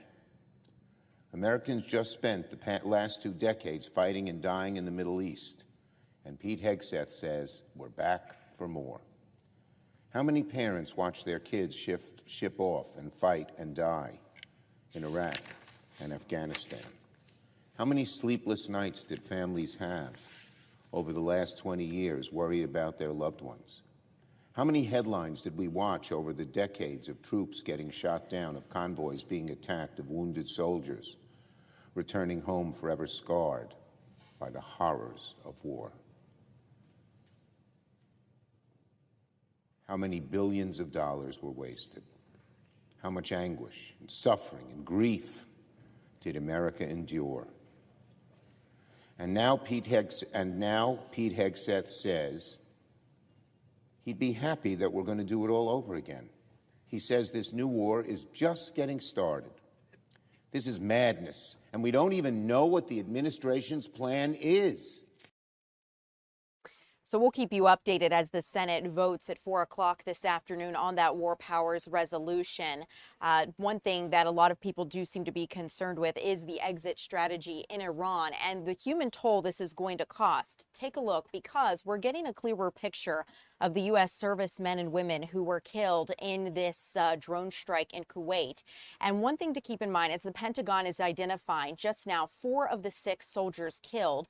They were killed in an Iranian drone strike in Kuwait and ranged from 20 years old to 42 years old. They served in the 103rd Sustainment Command that was based in Des Moines, Iowa. And this was part of the Army's global logistics and supply operations. You can see their pictures here on their screen. The White House is hailing them as heroes in this operation. Their names are Captain Cody A. Cork from Winter Haven, Florida, Sergeant First Class Noah Tietjens from Bellevue, Nebraska, Sergeant First Class Nicole Armour from White Bear Lake, Minnesota, and Sergeant Declan Cody from West Des Moines, Iowa. The soldiers were actually at an operations center in the heart of a civilian port, miles away from the main Army base. The husband of one of the slain soldiers told the Associated Press that the hub was a shipping container-style building and had no defenses, given it was in a civilian area. Development has raised some questions from lawmakers and others about the safety measures the United States military had in place, as President Trump says more casualties are likely. As we continue to get the names of the remaining 2 service members who've been killed so far, we'll bring that to you here. I want to briefly switch gears and talk a little bit more about what's unfolding on Capitol Hill. This testimony has just wrapped up with congressmen and women, but you're taking a look at video from yesterday. Kristi Noem testifying again today on Capitol Hill, this time before the House Judiciary Committee. She testified before senators yesterday, and after a few early outbursts, the criticisms came from both Democrats and Republicans. Republican Senator Tom Tillis has called her leadership a disaster. Others were quick to bring up the ongoing Homeland Security lapse in funding and security concerns in the wake of a potential terror attack in Texas. Now, Democrats are holding up funding in terms of Department of Homeland Security after 2 people were killed in Minneapolis in January. 2 American citizens, like I just mentioned, shot and killed by agents working under the larger DHS umbrella. Now, Noem told the Senate Judiciary Committee that those shootings are being investigated and she would look into the inadvertent arrests of U.S. citizens. She denied that ICE has arrest quotas or that ICE agents will be at the polls come November for the midterms. She's also facing scrutiny over reports that she's flying around in a luxury plane and reported a $220 million ad campaign for the Department of Homeland Security. You just saw a clip of it, one featuring her on horseback. She says she went through the proper legal processes for that as well. But today she fielded a lot of the same questions before representatives that she did from senators yesterday. Taking a listen to her exchange with Georgia Congressman Hank Johnson. Gentleman from Georgia. Thank you, Mr. Chairman. Secretary Noem, last month, your Immigration and Customs Enforcement Director, Todd Lyons, confirmed that the Department of Homeland Security is conducting an investigation into the brutal, cruel, and senseless killings of Renee Good and Alex Preddy. Minnesota Bureau of Criminal Apprehension Superintendent Drew Evans loudly and publicly complained when, in the minutes and hours after your agents shot Alex Preddy to death in broad daylight, your DHS agents excluded BCA and Minneapolis police from accessing the crime scene. Your agents continued to physically block state and local law enforcement access to the crime scene even after they were presented with a search warrant issued by a judge that authorized their appearance at that location, the crime scene. And so with you having excluded them, that left your department's agents uniquely positioned to clandestinely seize and control all of the physical evidence from the crime scene, including body camera footage, phones, firearms, ballistic evidence, and other physical evidence. Your attempts to hide the evidence from state and local law enforcement forced Minnesota officials to go into federal court to obtain a temporary restraining order preventing you from destroying or altering the evidence and ordering you to preserve the evidence. Madam Secretary, who was it that ordered you to deny state and local law enforcement agency access to the Alex Preddy crime scene? Was it Donald Trump? Was it Pam Bondi? Was it Kash Patel? Or was it Corey? Whose idea was it? Congressman, I will tell you it is not my role as the Secretary of the Department of Homeland Security to conduct investigations at the federal level. I'm That asking, happens at I'm asking the who Department was of it that Justice. instructed Those your decisions are agents made, to and deny access to the crime scene to state and local law enforcement we agents? wish there would have been more local law enforcement there that day. The reason that Well, that they were there, was but such your a violent agency scene was because we prevented them didn't from have local law accessing the enforcement crime out there scene. supporting Who was keeping it that safe. gave that order to deny access to the crime scene? Sir, I don't make those decisions. So you got to hear Secretary Kristi Noem talk about how she didn't have access to those decisions. It wasn't her purview. She was grilled a lot, of course, about the deaths of those two U.S. citizens and talked a little bit about how she kind of shirked some apology requests that were made from lawmakers. But Alex, coming up, you're going to take us to the weather forecast, which we are taking a lovely look outside on right now. Yeah, warm day, potentially record highs. More details on that after this. Perfect.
Welcome in, everyone. I'm Ariel Onstadt. Thanks so much for being here as we continue at 2 o'clock. We've got meteorologist Alex Forbes. I know a lot of you are putting questions here on TikTok, YouTube. I'll be going through those. Alex, you're ready to give us the weather forecast because it's maybe another record-breaking day? On the horizon. I think for tomorrow, either tying or breaking, we're going to be right there on the edge. That's a fancy way of saying it's really warm considering that it's the beginning of March. Yeah. We've done quite the turnaround from yesterday as well. We were in the 50s and 60s yesterday afternoon. Well, we're at 71 now in Atlanta, 72 in Dalton, 72 in Blairsville, 77 over there in Rome at this hour.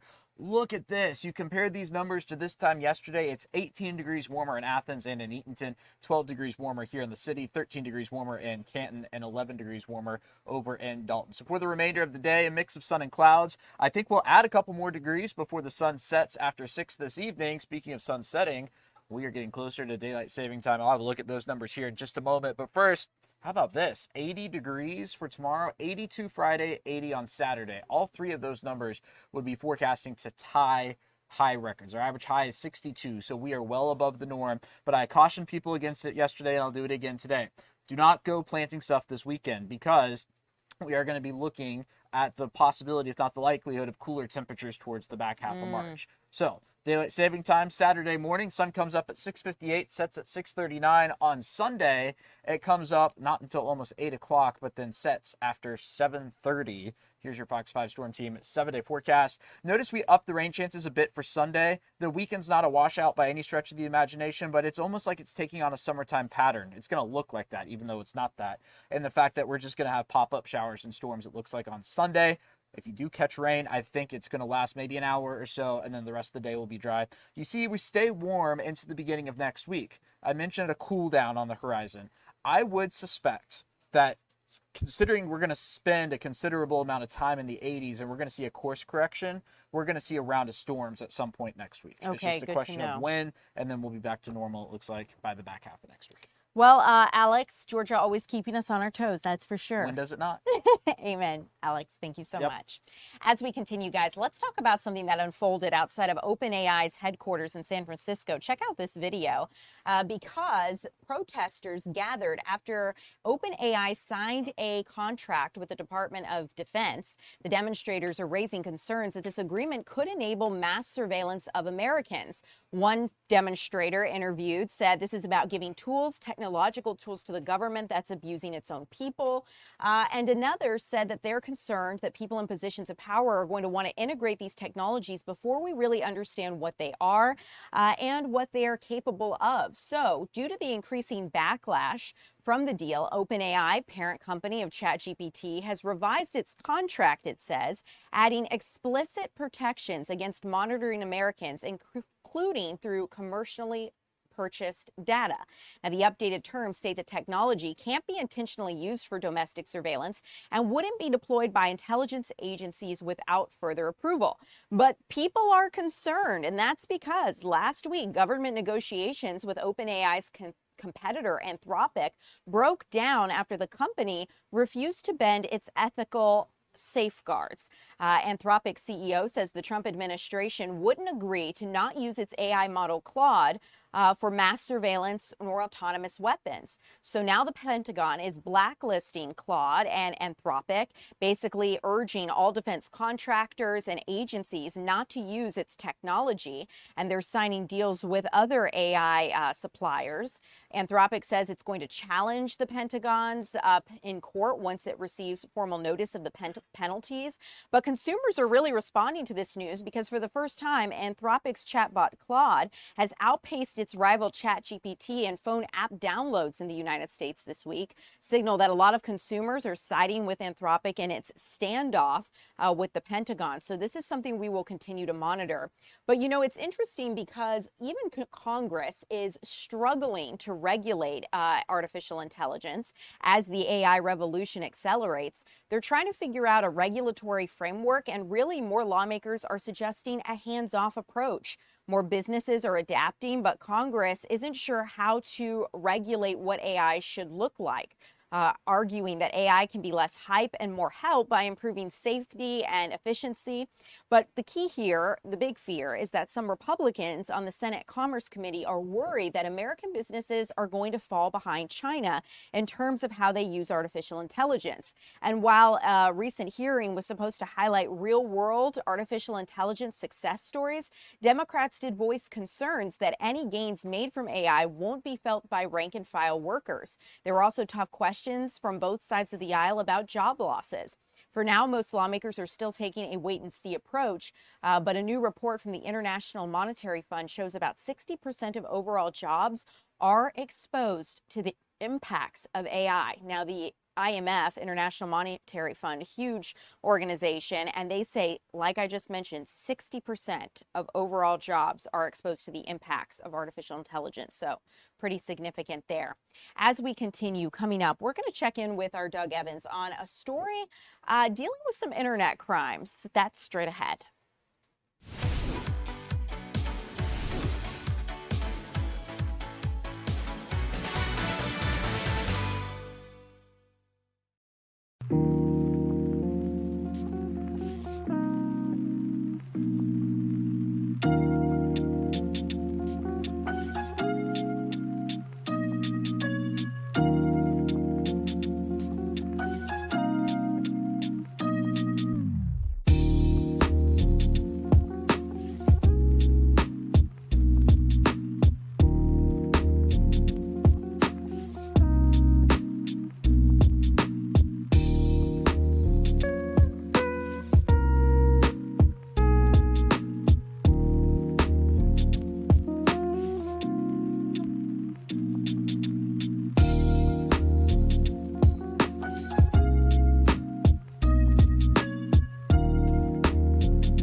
Welcome back. I'm Ariel Onstott, and this next story is really something. Our Doug Evans is reporting on a Coweta County grandfather who's going to prison for possessing child pornography. Doug joins us live, and Doug, this is just a disturbing sentence. I don't feel like grandpa and other words should go together in this.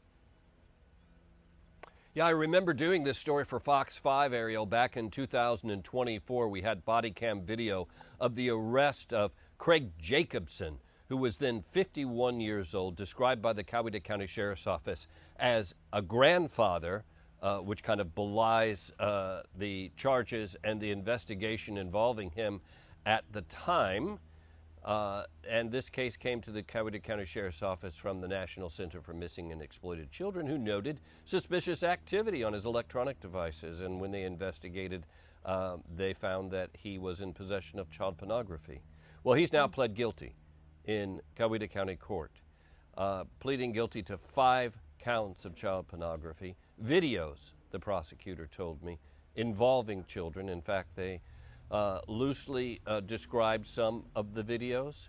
Horrific, terrible, disturbing, and they didn't even go into great detail about them. And so I talked with prosecutor Brett Adams, who was involved in this case. This case also involved the Internet Crimes Against Children's Unit. Let's hear from Brett. So ultimately he entered a guilty plea to all the counts. And part of that was to serve 20 years, to serve 10 years of those 20 years in incarceration. And then he'll have sex offender conditions. So he'll have to register as a sex offender. He'll be prohibited on where he can live, where he can stay, who he can see, what images he can and can't have, what devices he can and can't have. What came out in the investigation on this guy in this case? So originally, the law enforcement officers received some tips from NCMEC, the National Center for Missing and Exploited Children, that there was some potential child pornography associated with him and his electronic devices, his IP address, stuff like that. So law enforcement officers started that investigation, and they obtained a search warrant for his electronic devices. Upon searching those electronic devices, they found significantly more than just those initial tips and reported images. So oftentimes we report, that they've seized the electronic devices, and if anything is found on it, he could face more charges. Right. Was that the case here? Yes, I mean, ultimately we've got to make a decision, especially when we have large numbers of images or videos of child pornography. How many exactly are you going to try? At some point it gets overwhelming. At some point you have so many that there's no way you can start to really differentiate between all of them for purposes of an indictment. So we had a lot of others that we had in our back pocket if we needed to go to trial on it. Ultimately, I think he was charged with 5 of them. 5. And what were the charges? Child pornography. Just for all of the ones that we charged were videos, not images. All right, so something else that Brett Adams told me, we're talking about dozens and dozens of images and videos in Grandpa Jacobson's possession, according to the prosecutor and authorities here. So Ariel, you're talking about dozens and dozens of victims, right? Yeah. Because each image, each video involves children, some of them multiple children, and so some would say, and I've heard it said before, despicably, that this is a victimless crime. Well, it's not. It's not at all. And there are very real images, very real children, and those people, the prosecutor says, exists out there today.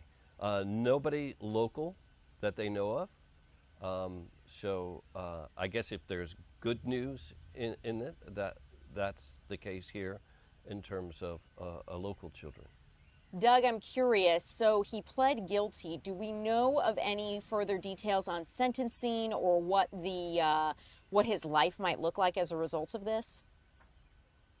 Yeah, the prosecutor went into it a little bit. So he got 20 years. He has to serve 10, and then he has to go on supervised release after that and also register as a sex offender. So here in Georgia, that means that he has to go into his local sheriff's office every year and tell him where he's living. He has to check in. There might be other check-ins during the period that are unannounced. He loses his Fourth Amendment right to search and seizure. That means that authorities can come in at any time to his home and go in and examine what he's doing. They can also look at what electronic devices he is allowed to have and monitor that as well. It affects where he lives. There are very strict stipulations about where sex offenders can live in proximity to schools and playgrounds and things like that. It's a pretty stiff sentence for him. So, and I think the prosecutor would say rightfully so. Yeah, Doug, definitely something to be mindful of. You know, I like I said when we were first started to discuss this story, I don't feel like grandpa and child pornography should go together in the same sentence. So it's really unfortunate. This is where the community he found himself, but good thing that we now have answers, and hopefully as this case moves forward, no doubt you're going to continue to keep us updated. So, Doug, thank you for joining us this afternoon and for your time. I appreciate your reporting. As we continue here, guys, at 2 o'clock, we're going to switch gears here because I want to get an update as to where we stand with the continuing measles outbreak. It's really remarkable to see what's been happening in South Carolina and here throughout the Southeast. And as we get closer to spring break, no doubt public health officials have some concerns. So I'd like to bring in senior national reporter Allison Young with Health Beat. So Allison, thanks so much for joining us this afternoon. So Allison, let's see if I can hear you real quick. I might see if you're on mute. Are you good?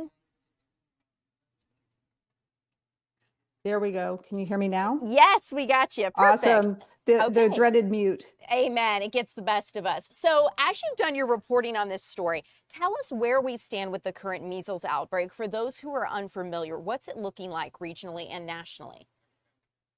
So we are on a trajectory to have yet another record-breaking year for measles across the United States. So to put this in perspective, last year in 2025, there were about 2,300 cases of measles all across the United States in the entire 12 months of the year. But just in the first 2 months of this year, we've had more than 1,100 cases of measles across the United States. So we're on track now. Almost half of the cases we had last year, we've had in the first 2 months. And there are several large outbreaks underway right now. There's one in South Carolina where there have been 650 cases of measles this year. Down in Florida, where a lot of people like to go for spring break, more than 100 cases so far this year.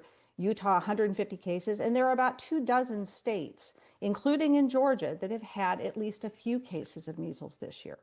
It has been remarkable to see the CDC. I just saw, I think it was last week, Allison, how this year has already broken measles records when you compare it to last year. So as we eye spring break later on for a lot of school districts here coming up in the month of March and straight ahead, curious about what health officials are trying to do to prevent this and what they say we can do to protect ourselves. So I was just on a media briefing call with the state epidemiologist for South Carolina, and she relayed that in South Carolina and across the country, there is significant concern about measles and spring break. In South Carolina, for instance, there was a huge surge in measles cases after the winter break period, when schools were closed, when people were socializing, when they were traveling across the country. And that's the kind of thing that occurs during spring break. There will be lots of people who will be going to tourist attractions. And so health officials are concerned that there will be further spread of measles as people mingle and travel in the coming weeks. And you asked, what can people do? What health officials are saying is know your immunization status. If children are not fully immunized with 2 doses of the MMR, now is the time to get vaccinated, and adults also can get vaccinated, they say. The measles vaccine is very effective. It provides lifelong immunity for about 97% of those who receive both doses. And so most of the cases that we're seeing across the country right now are in people who are not vaccinated. So that is what health officials are saying is the best thing that people can do. Allison, as I prepare to let you go here, final question. Anything that stands out to you, interests you in your reporting on this topic, things that you didn't know before that you thought maybe, hey, I wish the public knew more about this? Oh, there are many things. I think that one of the things that the public needs to be watching as we go through this is how much information we, the public, are receiving about what's going on in measles. Some of our reporting for HealthBeat has shown that what public health departments are telling us about exposure sites and how many people have been potentially exposed to measles incidents. We're not necessarily hearing about all those cases. And so we've used public records laws to get at some of that information. So for those members of the public who are particularly concerned about, are there measles exposures going on in their schools, in their community, in their healthcare settings? Those are questions that they can be asking of public health departments, and also following news organizations like Fox 5 and HealthBeat to hear more about it. Allison Young, thanks so much for joining us live to break down where we stand with this. No doubt all eyes are going to be on this as we get closer to spring break periods. I appreciate your reporting and your expertise this afternoon. Thank you. As we continue coming up, I told you guys earlier on here at 2 o'clock that we were going to talk a little bit about the Epstein files and talk a little bit about Bill Clinton's deposition. If you have missed this amidst all the craziness with Iran, we're going to talk about it coming up next.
Well, welcome back, everyone. I'm Ariel Onstadt. Thanks so much for being here. In case you haven't seen it, let's talk about the newly released video of former President Bill Clinton's deposition.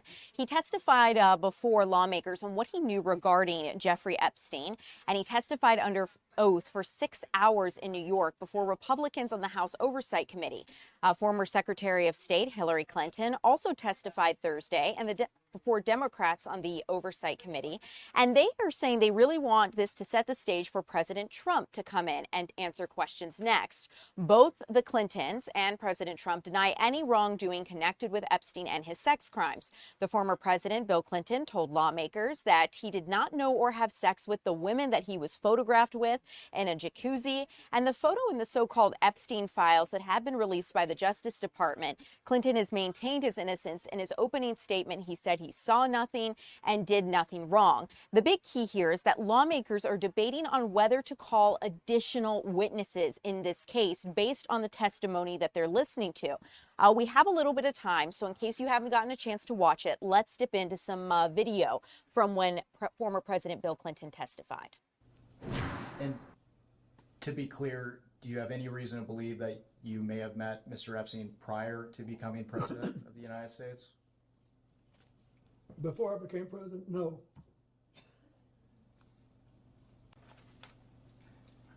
Mr. President, we're going to discuss more specifics later, but for the record, can you briefly describe the nature and extent of your relationship with Mr. Epstein?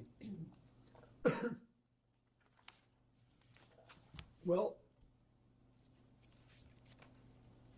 sometime after I left the White House, either in late 2001 or early-ish in 2002, I received a call from Larry Summers, who had been on my economic team and was later Secretary of Treasury and was then president of Harvard. And he said that he was calling because a man named Jeffrey Epstein, who had made a substantial commitment of several $1 million, I think it was 10, but whatever it was, I don't, to brain research, and that he was a information hungry person, and he wanted to spend some time talking to me about economics and politics. And he said he's got this massive airplane, and he said he would take you, your staff, your Secret Service detail, and anybody else you wanted to bring on the trips that he knew I was planning to set up a global network to provide life-saving AIDS medicine to as many people as possible, as quickly as possible. And you mentioned these communications were related to the work of your foundation. Did you ever have any other communications with Larry Summers related to Mr. Epstein? No. So for the record, you never discussed anything related to Mr. Epstein and young women or girls? Absolutely not. Did Jeffrey Epstein ever inform or represent to you that he was working with any intelligence service of any nation, including the United States? No. Did Ghislaine Maxwell ever inform or represent to you that she was working with any intelligence service of any nation, including the United States? No. And during your relationship, did you ever suspect Epstein or Maxwell of being affiliated with any intelligence agency? I did not. Okay. Did you ever receive a massage or have physical contact from her or anyone else on that trip? You've seen the pictures. There was one time when I was sitting up and I got a back rub, a neck rub. Okay. And I think Shantae did it, but I'm not sure. Okay. Did you ever visit Epstein's Little St. James Island? No. We have Virginia Guffrey, who has testified seeing you on the island with two young girls. Into some of the video of the deposition from when former President Bill Clinton testified last week before lawmakers. And one of the big things that lawmakers are trying to use this to set the tone for is for President Trump to come in and testify about what he might know. Now, President Trump had said that he didn't like seeing former President Clinton deposed, and he said that lawmakers have certainly gone after him a lot more than that, being uncharacteristically empathetic after previously throwing the Clintons under the bus when asked about the Epstein investigation. But committee Democrats say that Trump is next, and with Republicans, though, in charge of Congress's investigation, it's almost certain that that will not happen. They're considering calling in Commerce Secretary Howard Lutnick, who recently acknowledged he visited Epstein Island in 2012, years after Epstein was first charged for soliciting a minor. So Howard Lutnick could be someone next that lawmakers call call in to testify regarding Jeffrey Epstein. A lot of you guys here in TikTok talking about what's going on in Europe and how Europe is working to pull flight logs. As we get more information from other investigations in other countries as well, we'll be sure to report it to you guys. I know there's a lot of interest surrounding this case, but let's bring it back here to the desk. We have just about 30 seconds here with our Tom Haynes. What are we looking at for 3, Tom? All right, we got a big hour, Ariel, coming up here on Fox Local at 3 o'clock. A disturbing story of an invasion of privacy. This woman doing what we all do in our own homes, going for a shower one day only to find a recording device inside her bathroom. She happens to know, allegedly, the person who probably put it in there. Our Kevin Stewart is following the story. Okay. Sounds like this suspect has been in trouble with the law before. Okay. We also have our eyes on the White House. The president's supposed to hold an AI roundtable. You know, these AI companies, these power generation plants are going to use a ton of power. Yeah. The question is, how is that going to affect our bottom line as power consumers? We have a great guest who's standing by in the wings here, Harry Moggins, to talk to us about the implications of that, all coming up here in the 3 p.m. hour. Perfect, Tom. Thanks so much. Sure. And thank you guys for being live with us at 2. I'm Ariel Onstop. More to come at 3.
Good afternoon, everybody. Thanks so much for joining us here for the 3 p.m. streaming hour on Fox Local.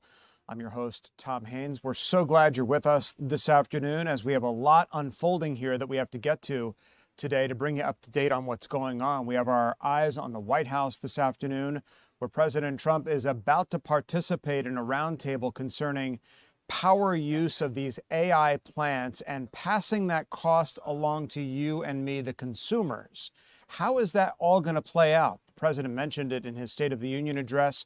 We have a live guest here in house to talk about the implications of AI data centers on you and me, and we're going to get to that and the president's roundtable here in just a moment. We're also going to talk about the latest in Iran. There is a lot happening there.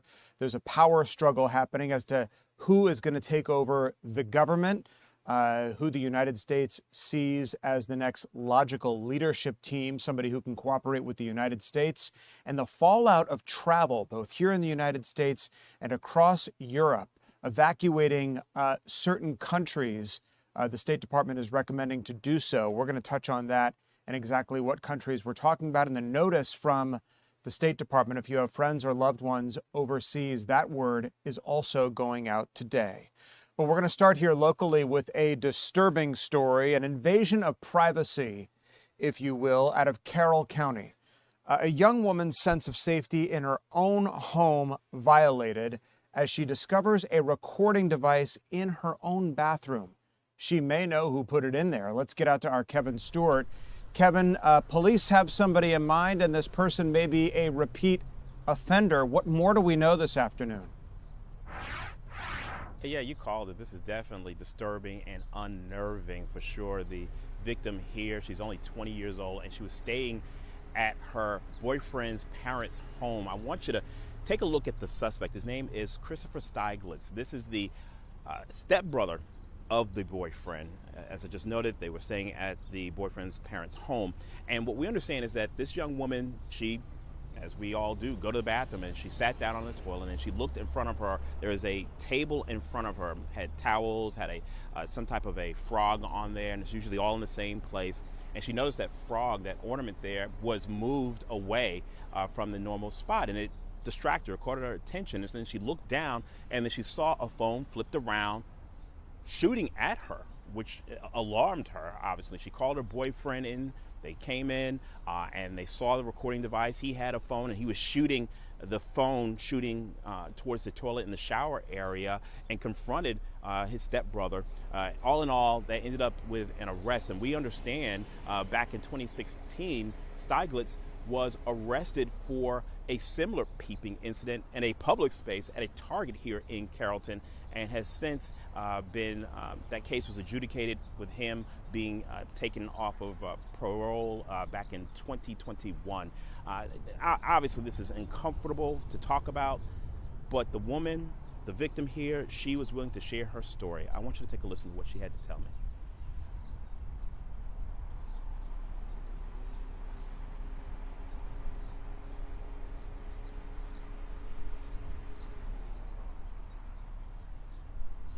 Like, I don't want to use the bathroom, like, because I have to, like, look for cameras, and that shouldn't be a thing. Like, girls should not be afraid to use the bathroom or take showers. Like, that should not be a problem. And in this particular instance, it was a problem, and she is a changed woman. Tom? These allegations are nothing short of disgusting.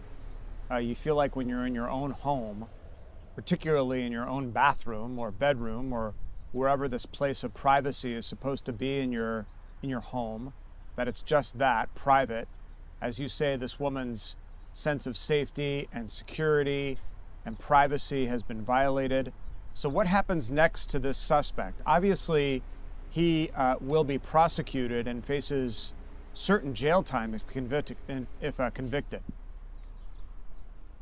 Yeah, well, right now he is here at the Carroll County Jail, still awaiting his first day in court. He had a bond hearing, and so he's still here. And this is really something that the family is keeping a very close eye on. I did ask the young woman here, are she and her boyfriend good? She said yes, the boyfriend, his parents have been very supportive during all of this. She said that she wasn't fully aware of Stieglitz's background, and they've since talked about that. She said she had heard that, he's a little different, and she said sometimes she was uncomfortable around him, but she never pictured anything like this. Now, her head is spinning just thinking about the things that have happened in the past, and she's wondering, hey, how many times has he been recording me? She says investigators have told her that they had the phone and they've gone through the video, and she's going to try to keep tabs on it. But I asked her also, has she actually seen the video on that phone? And she says no, and she doesn't want to see it. Yeah, I'm afraid it would only make matters worse for that poor victim. You can understand why she's so emotional after this. Kevin Stewart with the very latest on this troubling story out of Carroll County this afternoon. Kevin, thanks. Want to take you back live to the White House now, where we're expecting President Trump any moment to participate in an AI roundtable to advance his State of the Union pledge to protect people from paying higher prices when it comes to powering massive data centers and the demand for energy when it comes to powering those data centers. AI is is a freight train that is unstoppable at this point. When you stream a show or ask a chatbot a question, you're tapping into massive power-hungry networks and data centers. All right, so happening all over the United States. They are building these data centers, and it's an inevitability that these states cannot deny.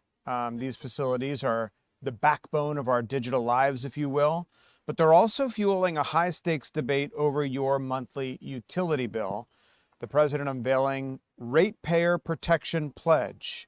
All right, that's the federal government's initiative to ensure big tech companies pay for the massive amounts of extra electricity that their AI data centers require, rather than passing those costs on to everyday families like you and me. Harry Moggins is somebody who's been on this set before with us. He is a data privacy expert to talk about the hard part of making this pledge, Harry, a reality. What are we talking about here? Why do these AI data centers, first of all, require so much power? Well, the fact that they require powers is not a surprise. You hear about it quite a bit. The GPUs they use, the chips are so power hungry.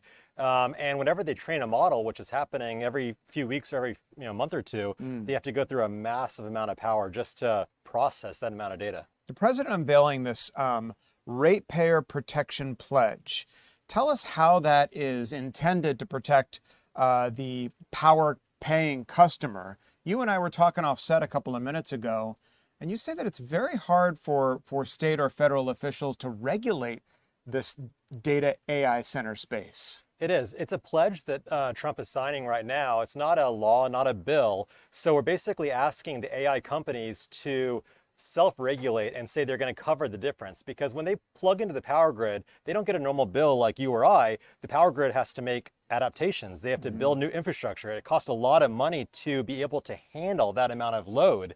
And the purpose of this pledge is to put the earnest back on the companies that are actually using it, so the infrastructure cost doesn't get spread across all the normal energy buyers. All right, we're seeing the assembly come together there at the White House. That's House Speaker Mike Johnson underscoring, really, Harry, the importance of this. You know, we've heard about the president saying that he's going to enable these AI data centers to build their own power grids and feed back into the system whatever power they happen to not be using. Is that an inevitability that you see? I don't see it being fed back into the same power grid. I feel like they're going to build capacity for what they need and some growth beyond that. I'll be very surprised. I think more likely they're not going to build the power plants. I mean, we're going to see some edge cases and some news bites building power plants. I think more often they're going to negotiate rates with the existing companies like Georgia Power. They're going to pay higher rates or write a big check, and the rest is going to fall on the utility to fulfill it. You know, I feel like the AI news cycle is like a fire hose. I mean, it's coming at us every day, and it has so many implications across the board, not only for, our power grid, our power bills, how that is going to play out, the ability of the federal government to protect the power consumer, the power paying consumer, but how AI affects our everyday lives as professionals and how quickly it's going to take over many segments of the employment population. Oh yeah, and it's only getting, it's only growing, right? You look at energy costs last year went up 6.9%, over double inflation, and 40% of the new costs were attributed to AI data centers. So this is not a small, insignificant piece of rising costs across the country. And it just in Maryland last year went up 37% because of the concentration of AI data centers, which is similar to Georgia here. Yeah. Bottom line for power bills, will they be going up, Harry, as a result of these AI data centers? The short answer is yes, but you're not going to see it for a couple years. There is a current rate freeze in Georgia through 2028 with Georgia Power, but in December of last year, a few months ago, they got approved for a 50% increase in capacity, where they're basically committing to $16 billion of new infrastructure before this pledge that is being signed right now takes effect. So a lot of that debt, $16 billion of debt, is going to start hitting average Georgians in 2028. Yeah, well, I know Georgia is particularly well equipped to handle power demand. I mean, we have a brand new nuclear power plant that just went online really within the past 5 years. Other states may not be as well equipped as Georgia. So can states enter into like power sharing agreements to get these things up? I mean, I guess you can understand in some communities the resistance to building these AI data centers. Oh, absolutely. I mean, the mayor of Sandy Springs just recently said that they want to be the leaders in AI, but they don't want to house the infrastructure, was a quote from a few weeks ago. So being an AI leader is, Georgia has a lot of tax incentives for it. We're always building new data centers here. I think it's a really positive thing, and we're thinking progressively, and we're thinking about the future and planning ahead. The challenge is who's going to pay for it, and this pledge is hopefully going to make an impact there. You remember when computers came out a million years ago, and one computer system that is now basically the size of my phone took up seemingly an entire building. Do you think as we go along into the future, and I'm talking about decades here, that these AI data centers are going to shrink and become smaller? I don't think they're going to shrink much more because of Moore's law. At a certain point, our transistors can only get so small. I think what's more likely is we're going to see, I know it sounds like science fiction, but I think the geospatial orbit data centers you hear XAI's talking a lot about and Amazon's investing in. I think that's going to be the future of training AI models, because obviously the heat is not an issue up there. The power is solar 24/7. It makes a lot of sense long term. We're continuing to keep an eye on the White House, waiting for the president to come and talk to this roundtable. It's a relevant issue right now. Harry, I was just out in Austin, Texas, which they're calling sort of a mini Silicon Valley, if you will. A lot of tech companies moving out there. Elon Musk certainly leading the charge. There's a lot of land to be developed out in the Austin, Texas area. Elon is one of the pioneers in sending things up to space. You mentioned XAI. Do you see that? Do you foresee these data centers being launched into space and the real estate in space being used to power them? It sounds crazy, but I think it's actually realistic. I think it's a lot of investment behind it by the people who are incentivized, right? XAI, they have the Gigafactory in Texas, which is a massive investment in terrestrial data processing power.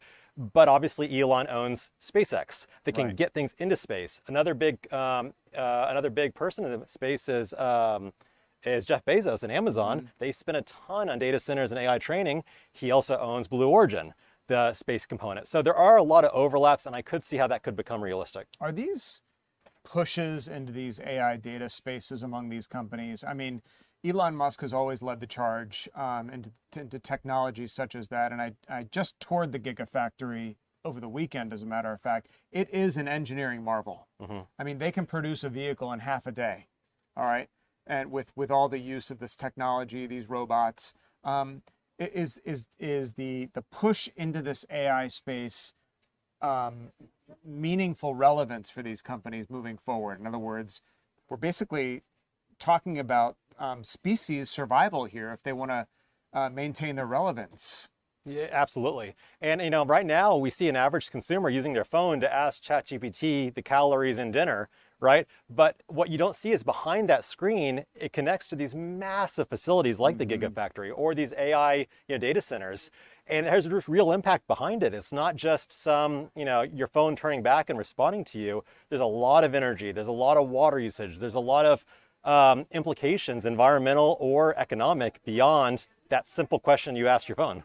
So AI works like this. I mean, we basically feed information into it, right? And the more we feed it, the smarter it becomes. If you don't feed it, it doesn't become smart. Is that kind of how it works? Absolutely. They always need new inputs. I know Google just signed an agreement with Reddit recently, and I think Microsoft might have a similar one. I'm not sure about that. Trying to find new ways of accessing information to train the model and learn more. One of the things people are worried about as training gets more sophisticated and the models get smarter, the source data eventually is going to start being regurgitated, where the data the information you find online is going to be previously AI generated. So AI is training itself, which is lowering the quality long term. All right, I want you to watch these live pictures in the White House with me here.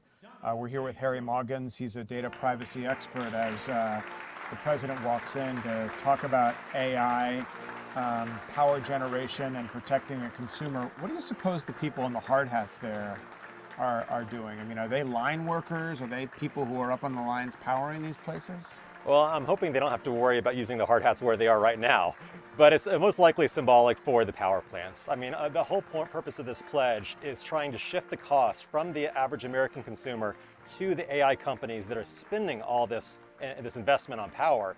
And if it actually is executed the way that the pledge is planned, that means Google and OpenAI and Anthropic and Meta, these big companies are going to start paying the cost of all this new infrastructure construction and power usage. All right, Harry Moggins, data privacy expert, as always. Thanks so much for your insight and perspective. Let's listen to the president. To put it mildly, I would say. Somebody said, on a scale of 10, where would you rate it? I said about a 15.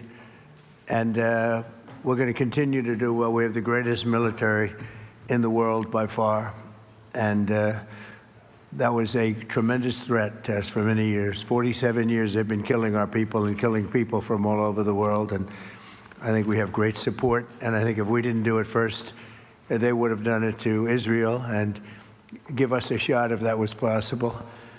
And if we didn't terminate the worst deal, one of the worst deals ever made, the Obama nuclear deal, I call it the Obama nuclear deal, where he gave everything to Iran, including a nuclear weapon. It was a road to a nuclear weapon. Bad things would have happened 4 years ago because they would have had a weapon 4 years ago if I didn't terminate that deal. So we're in a very strong position now, and their leadership is just rapidly going. Everybody that seems to want to be a leader, they end up dead. And it's an amazing thing that's taking place before your eyes, because for 47 years, we were pushed around, and we shouldn't have been. And I think I can say, and you see it as well as I do, you see the tremendous progress that's being made. Their missiles are being wiped out rapidly. Their launchers are being wiped out. They're attacking their neighbors. They're attacking their, in some cases, allies, or not so long ago, allies. And, it's really a nation that was out of control, and they would have used it on us if we let them, if we waited any longer. A big factor was Soleimani, the killing of Soleimani in my first term. And maybe the biggest factor was the rebuilding of the military in my first term. And then the B-2s hit the, and I use the word obliterate because it really was a complete obliteration of their nuclear potential. And that set them back very, very seriously. If we didn't hit within 2 weeks, they would have had a nuclear weapon. If we didn't do the B-2 attack a number of months ago, they would have a nuclear weapon. And when crazy people have nuclear weapons, bad things happen. So we're in very good shape now. I want to let you know that, and we will continue forward. But it's a great display of military strength, and I'm very proud to have, with some of the people in the room, both senators and congressmen, we rebuilt, and women, we rebuilt our military during the first term, and we're using it a little bit more than I thought we would have to. Venezuela worked out really great. We have a wonderful relationship with the president and the various representatives, and we're taking out hundreds of millions of barrels of oil, and that goes to our benefit and to Venezuela's benefit. They'll be doing better than they've ever done before, and we will get a big piece of that, and we'll also make life wonderful for the people of Venezuela who have been very, very badly hit. So that's a lot said in a short period of time, but you can witness it for yourself. And now we'll get on to something that I'm very proud of, because it was sort of my idea, like very much so. Build your own power plant. And everybody thought I was kidding. They said, really, you can do that? How would you do that?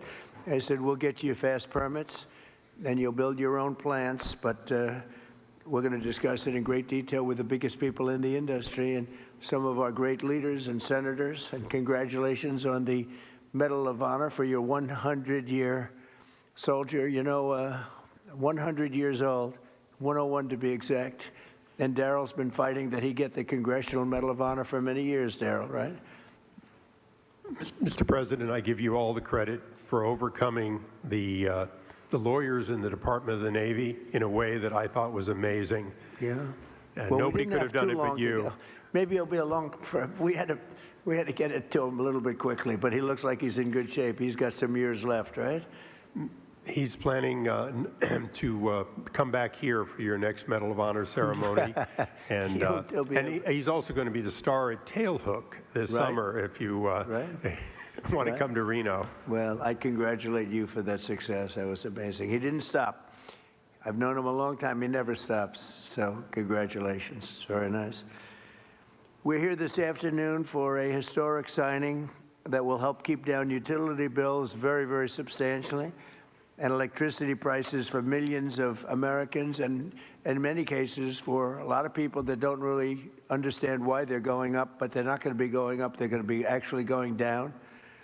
Today we follow through on an announcement I made in my State of the Union address last week as America's largest tech companies officially signed the Ratepayer Protection Pledge. It's a big deal. It's going to have a tremendous impact on electricity costs. We're bringing down all of the costs. We're having this little interlude to do what we have to do because we had it going, but these interludes are very important, especially this one.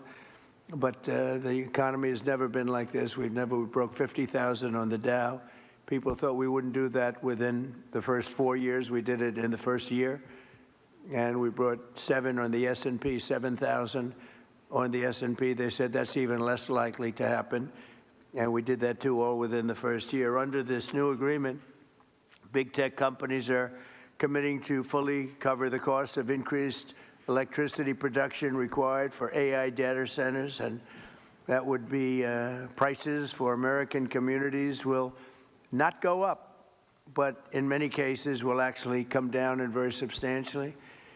Because, you know, the data centers, and you people are so big, you're the biggest in the world, but they've developed a little bit of a bad public, they need some PR help, because people think that if a data center goes in, their electricity prices are going to go up, and that's not happening. It's not going to happen. And for the areas where it did happen, it won't happen anymore because they never had this alternative.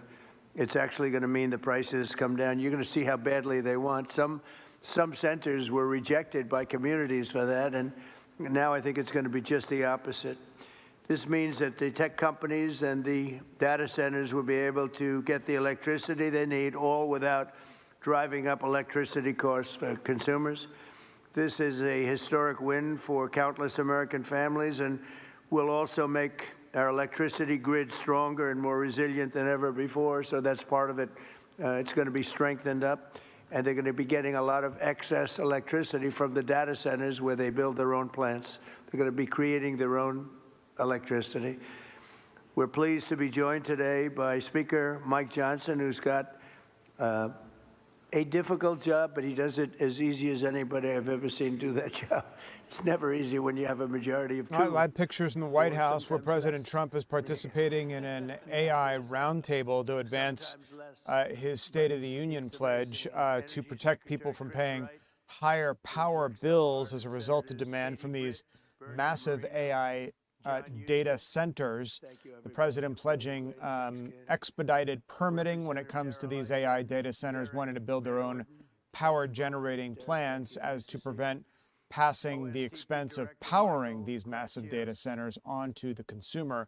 The president starting this roundtable by talking about Iran and the United States military efforts in Iran. With that, we want to bring in Rebecca Castor, who we've been talking to the past couple of days. Rebecca, you're live on Capitol Hill, the center of the action there. You know, we've seen Marco Rubio and other cabinet members, the Secretary of War, Pete Hegseth, and the chairman of the Joint Chiefs briefing lawmakers as to the status of the operation there.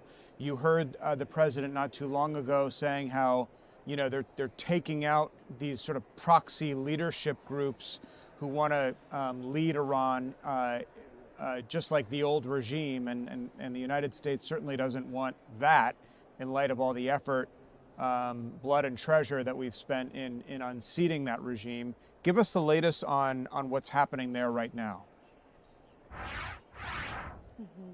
Well, we heard another press briefing from Secretary Pete Hegseth this morning, and his main message to Americans was that the U.S. is winning the war, but it's not over yet. He said that more bombers and fighter jets are arriving in the Middle East today, and that U.S. and Israel will soon have complete control of the skies over Iran. He also confirmed an American submarine sunk a powerful Iranian warship off the coast of Sri Lanka. This is the first time the U.S. has sunk an enemy warship with a torpedo video since World War II.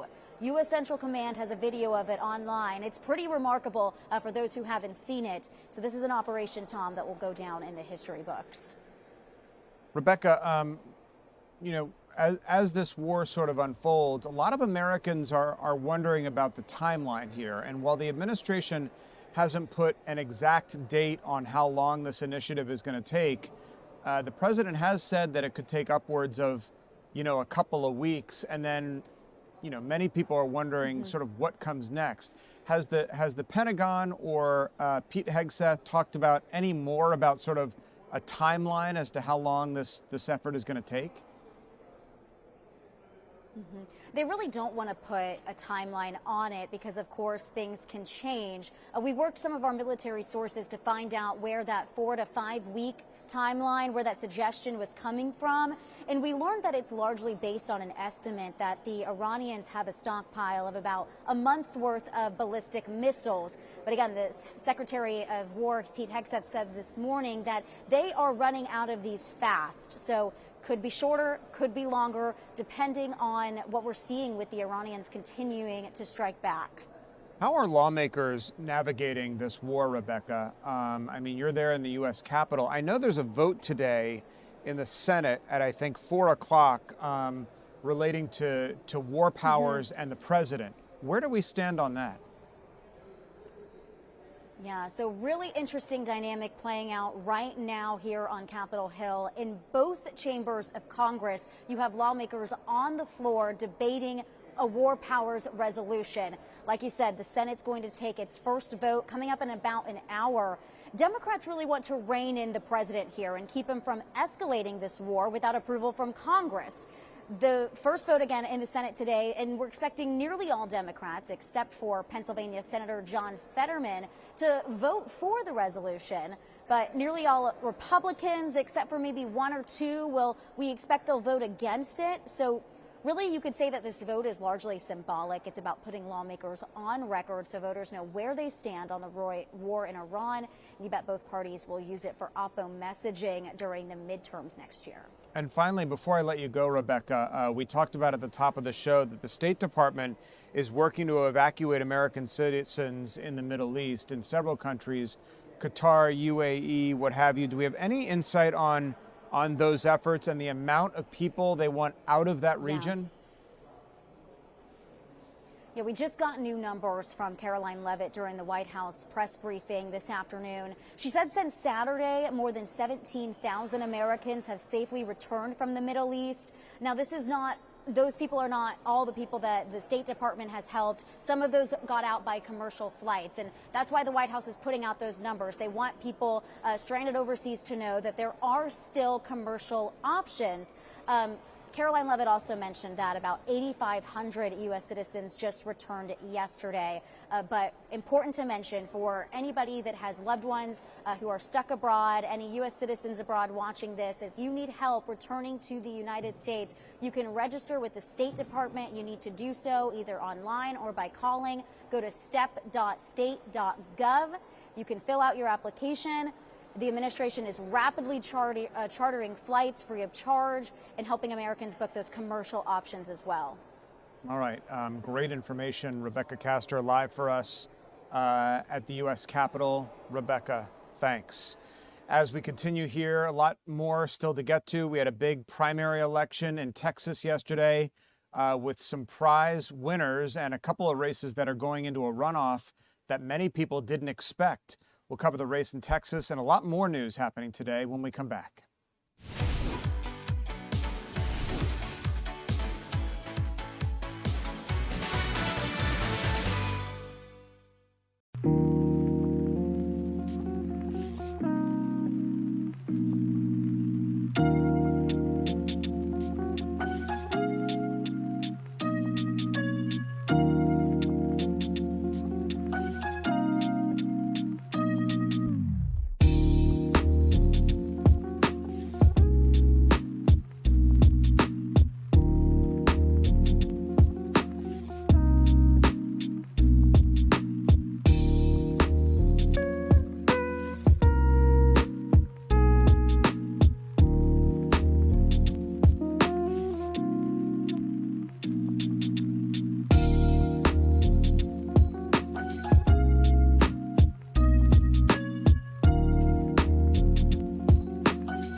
Welcome back, everybody. You're watching the 3 p.m. streaming hour here on Fox Local. I'm your host, Tom Haynes, live in the Fox 5 Atlanta newsroom. Appreciate you streaming with us on our mobile app, Fox Local, which we hope you have downloaded on your mobile device, or if you're at home on one of your live channels that your TV or your service provider provides. We're glad you're here as well on our YouTube channel, Fox 5 Atlanta, TikTok, or on the radio. We're on 107.9 HD2 FM, our radio partner. Glad you're listening to us today. The Pentagon held another briefing today. The Secretary of War, Pete Hegseth, and the Chairman of the Joint Chiefs, General Kane, holding a briefing this morning on the status of operations in Iran and how this effort in the Middle East is progressing. The Defense Secretary and the Joint Chiefs Chairman covering a lot of ground this morning. Let's listen to just a part of what they had to say. Well, good morning. I stand before you today with one unmistakable message about Operation Epic Fury. America is winning, decisively, devastatingly, and without mercy. Under the direct command of President Trump, the War Department unleashed this operation early Saturday morning, just 4 days ago, which means we need to remember two things. First, we are only 4 days into this. Metrics are shifting, dust is settling, and more forces are arriving. It's very early, and as President Trump has said, we will take all the time we need to make sure that we succeed. Second, we are only 4 days into this, and the results have been incredible. Historic, really. Only the United States of America could lead this, only us. But when you add the Israeli Defense Forces, a devastatingly capable force, the combination is sheer destruction for our radical Islamist Iranian adversaries. They are toast, and they know it. Or at least, soon enough, they will know it. And we have only just begun to hunt, dismantle, demoralize, destroy, and defeat their capabilities, just 4 days in. Starting last night and to be completed in a few days, in under a week, the two most powerful air forces in the world will have complete control of Iranian skies, uncontested airspace. I hope all the folks watching understand what uncontested airspace and complete control means.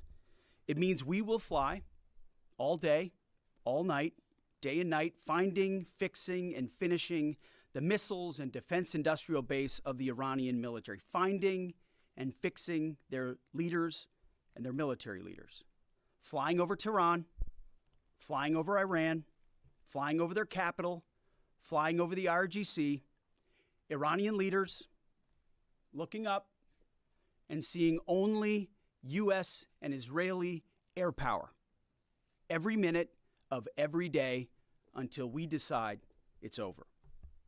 And Iran will be able to do nothing about it. B-2s, B-52s, B-1s, Predator drones, fighters, controlling the skies, picking targets.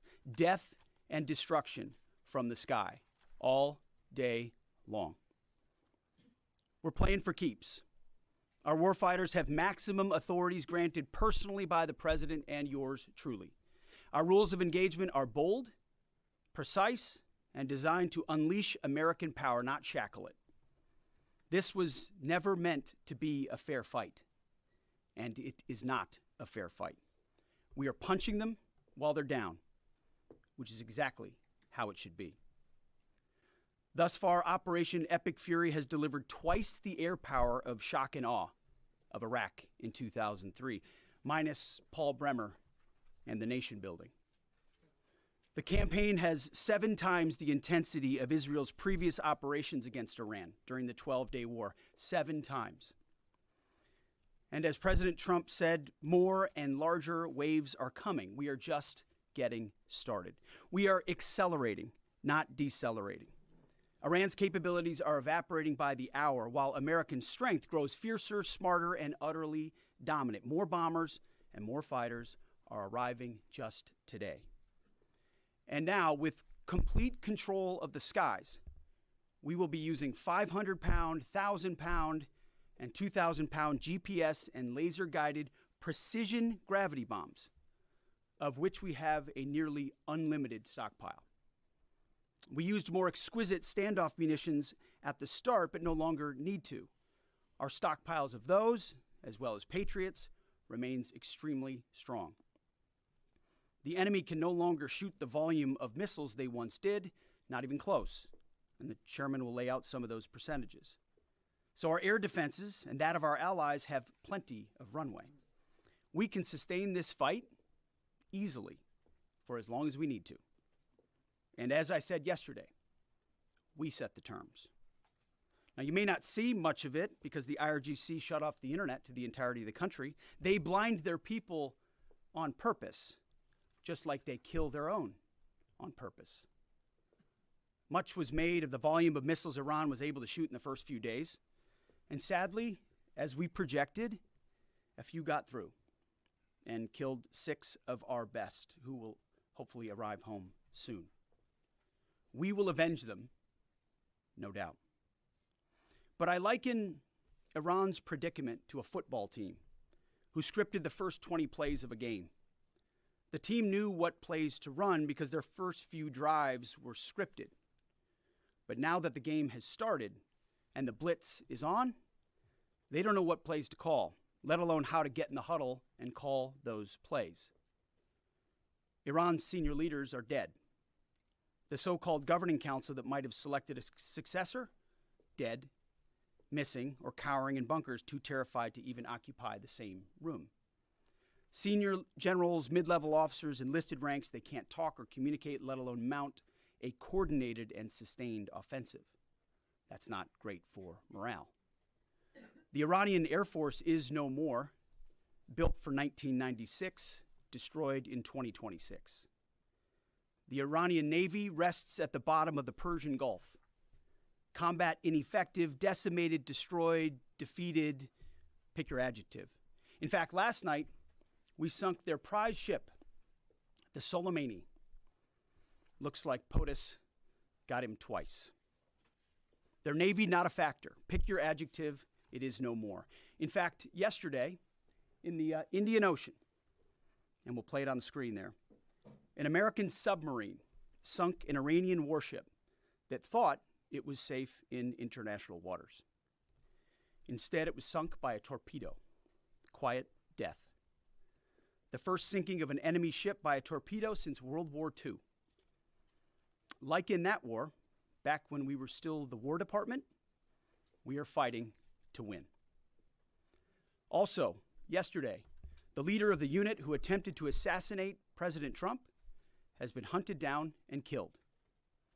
Iran tried to kill President Trump, and President Trump got the last laugh. Now, this is not a mission accomplished situation. This is simply a reality check. The combination of U.S. and Israeli intelligence and combat power will control Iran, and will control it soon.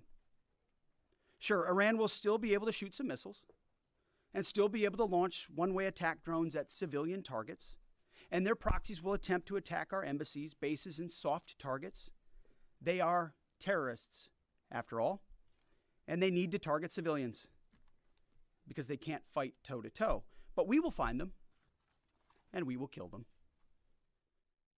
This is what All right, that is the Secretary of War, Pete Hegseth, speaking at the Pentagon this morning, updating us on U.S. efforts in Iran, saying that the U.S. sank one of Iran's prized battleships this morning, which was in international waters. The Iranians thinking that that ship was protected from being intercepted by the U.S. Hegseth saying that the U.S. used a torpedo from one of its submarines, the first time that has happened in a conflict situation since World War II.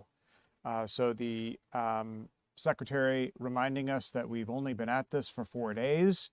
And the president, I was just reading while I was listening to that news conference, I was just reading in the Wall Street Journal that the president is not sort of ruling out boots on the ground in Iran. In other words, once the fighting is over and that that country tries to regroup and install a new government, the president lending U.S. support in the form of boots on the ground, that is, servicemen and women on the streets of Iran. So we'll continue to follow the situation here daily and continue to bring you up to date on what's happening overseas.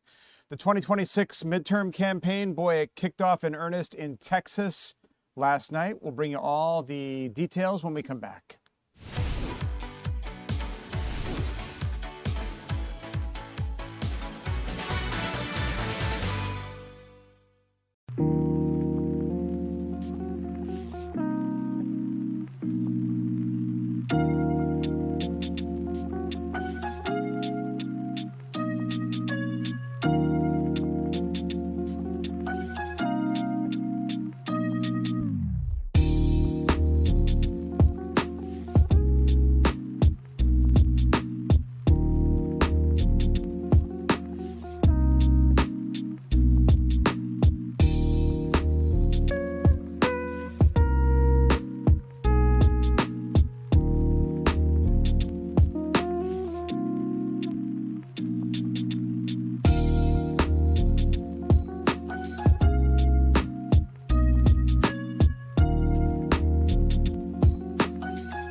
Welcome back, everybody. Thanks so much for streaming with us this afternoon. I'm Tom Haines, your host here in the Fox 5 Atlanta newsroom as we cover a lot of ground, the happenings at the White House, the president talking about AI data centers, power generation, and how that's playing out, the federal government's role in trying to deflect some of the cost that's being handed to the consumer. This is a live picture from the White House, the president participating in a roundtable this afternoon to discuss just that. We were also at the Pentagon and the U.S. Capitol to hear about U.S. efforts in Iran. I want to take you to Texas now, where the 2026 midterm elections got off to a huge start, okay? High-profile elections in Texas, where incumbent Republican Senator John Cornyn headed toward, we understand, a runoff vote. Democrats chose State Representative James Tallarico over U.S. Representative Jasmine Crockett to be their candidate. By rallying behind Tallarico, the party sided with somebody who pledged to change Washington while finding consensus. At Jasmine Crockett's election night party, she suggested Republicans had rigged the election. We don't have any of the results because there was a lot of confusion today. We were able to keep the polls open, but I can tell you now that people have been disenfranchised. So here's the deal. I have no idea how it is that clerks are going to know who was in line by what time. Knowing that Dallas County is a big dump of votes, we, in my opinion, will not know the election results overall tonight. Unfortunately, this is what Republicans like to do. And so they specifically targeted Dallas County, and I think we all know why.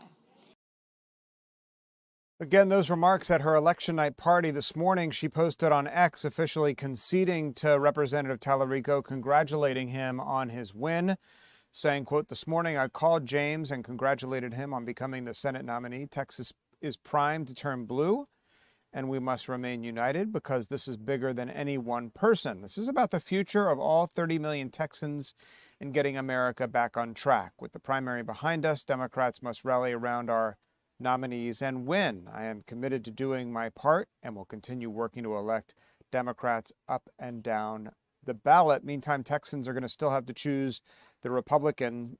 Senator John Cornyn, Attorney General Ken Paxton will compete in a May 26 runoff for the Republican nomination for United States Senate. So a lot happening in Texas last night in the 2026 midterm elections.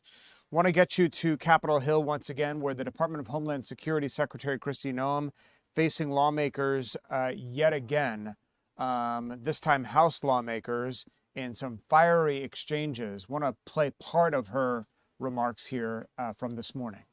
Secretary Noem, last month your Immigration and Customs Enforcement Director Todd Lyons confirmed that the Department of Homeland Security is conducting an investigation into the brutal, cruel, and senseless killings of Renee Good and Alex Preddy. Minnesota Bureau of Criminal Apprehension Superintendent Drew Evans loudly and publicly complained when, in the minutes and hours after your agents shot Alex Preddy to death in broad daylight, your DHS agents excluded BCA and Minneapolis police from accessing the crime scene. Your agents continued to physically block state and local law enforcement access to the crime scene even after they were presented with a search warrant issued by a judge that authorized their appearance at that location, the crime scene. And so, with you having excluded them, that left your department's agents uniquely positioned to clandestinely seize and control all of the physical evidence from the crime scene, including body camera footage, phones, firearms, ballistic evidence, and other physical evidence. Your attempts to hide the evidence from state and local law enforcement forced Minnesota officials to go into federal court to obtain a temporary restraining order preventing you from destroying or altering the evidence and ordering you to preserve the evidence. Madam Secretary, who was it that ordered you to deny state and local law enforcement agency access to the Alex Preddy crime scene? Was it Donald Trump? Was it Pam Bondi? Was it Kash Patel? Or was it Corey? Whose idea was it? Congressman, I will tell you it is not my role as the Secretary of the Department of Homeland Security to conduct investigations at the federal level. I'm asking who was it that instructed your agents to deny access to the crime scene to state and local law enforcement agencies? I wish there would have been more local law enforcement there that day. The reason that they were there, but your agency prevented them from accessing the crime scene. Who was it that gave that order to deny access to the crime scene? Sir, I don't make those decisions on who made the decision? I will tell you that within the agency, whose decision was it? Within the agency, for incidences was that it there Corey's is criminal idea? Investigations that go through the office of okay, well, you're PR, not going to answer. Beyond that, you're not going to answer my question. That's fine, ma'am. I'm going to reclaim my time. As the Secretary of Homeland Security, you are the ultimate overseer of your department's investigations into the death of Renee Good and Alex Preddy. Isn't that correct? We conduct investigations within ICE and CBP. Okay, fine. You're responsible for it. That was my question. To the officers to make sure they follow within hours of these killings, you jumped before the cameras on national TV and lied about these victims, labeling them domestic terrorists before the investigation had even begun. Even your own ICE director has now admitted that they are not terrorists, and that kind of comment could bias the investigation. Secretary Noem, will you acknowledge that your lies labeling Ms. Good and Mr. Pretty as domestic terrorists could bias the DHS investigation into their killings? These investigations are ongoing. They're Well, internal and external. couldn't your comments have The signaled Incident Review what Committee the within conclusion of ICE the will determine investigation any should actions be? that will take it, and within CBP, it's the National Use of Force Board that does those what you evaluations. did They'll was continue actually to do prejudice that. the investigations that your department is conducting, Madam Secretary. And, you know, it's no mistake. Your department has a pattern All of right, that is Georgia Representative Hank Johnson in a back and forth with the Department of Homeland Security Secretary Kristi Noem about the police-involved killing of 2 demonstrators up in Minneapolis when those protests were breaking out. The representative asking the secretary about the law enforcement actions in the wake of that, and some fiery exchanges in both the House and the Senate on the part of Kristi Noem, the Secretary of the Department of Homeland Security. Coming up here, we're going to talk about how the war effort in Iran is affecting our wallets in terms of fueling up at the gas pump. Where are gas prices now and where are they expected to go? We'll talk about that when we come back.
I want to talk about gas prices spiking amid the effort and the conflict between the United States and Iran. We just heard on TikTok, where a lot of you stream us, that Raina up in New Hampshire, watching us up in New Hampshire, saying that her gas prices are up 20 cents a gallon. As of 11:30 this morning, when we checked, the average price for a gallon of regular gasoline in Georgia today was $3.09 a gallon. So gas prices are higher. They were upwards of around $2.50 to $2.75 a gallon, depending on where you fill up. A Gas Buddy spokesperson said that if the Iran conflict were to end in the next few days, people in Atlanta would more likely see a $3 per gallon average due to seasonal factors. This is all because of the closing of the Straits of Hormuz, a major way for big oil tankers. That is going to do it for us here for the 3 p.m. streaming hour. Thanks so much for watching. I'm Tom Haynes. The news continues right here, right now.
Fox 5 News at 4 starts right now.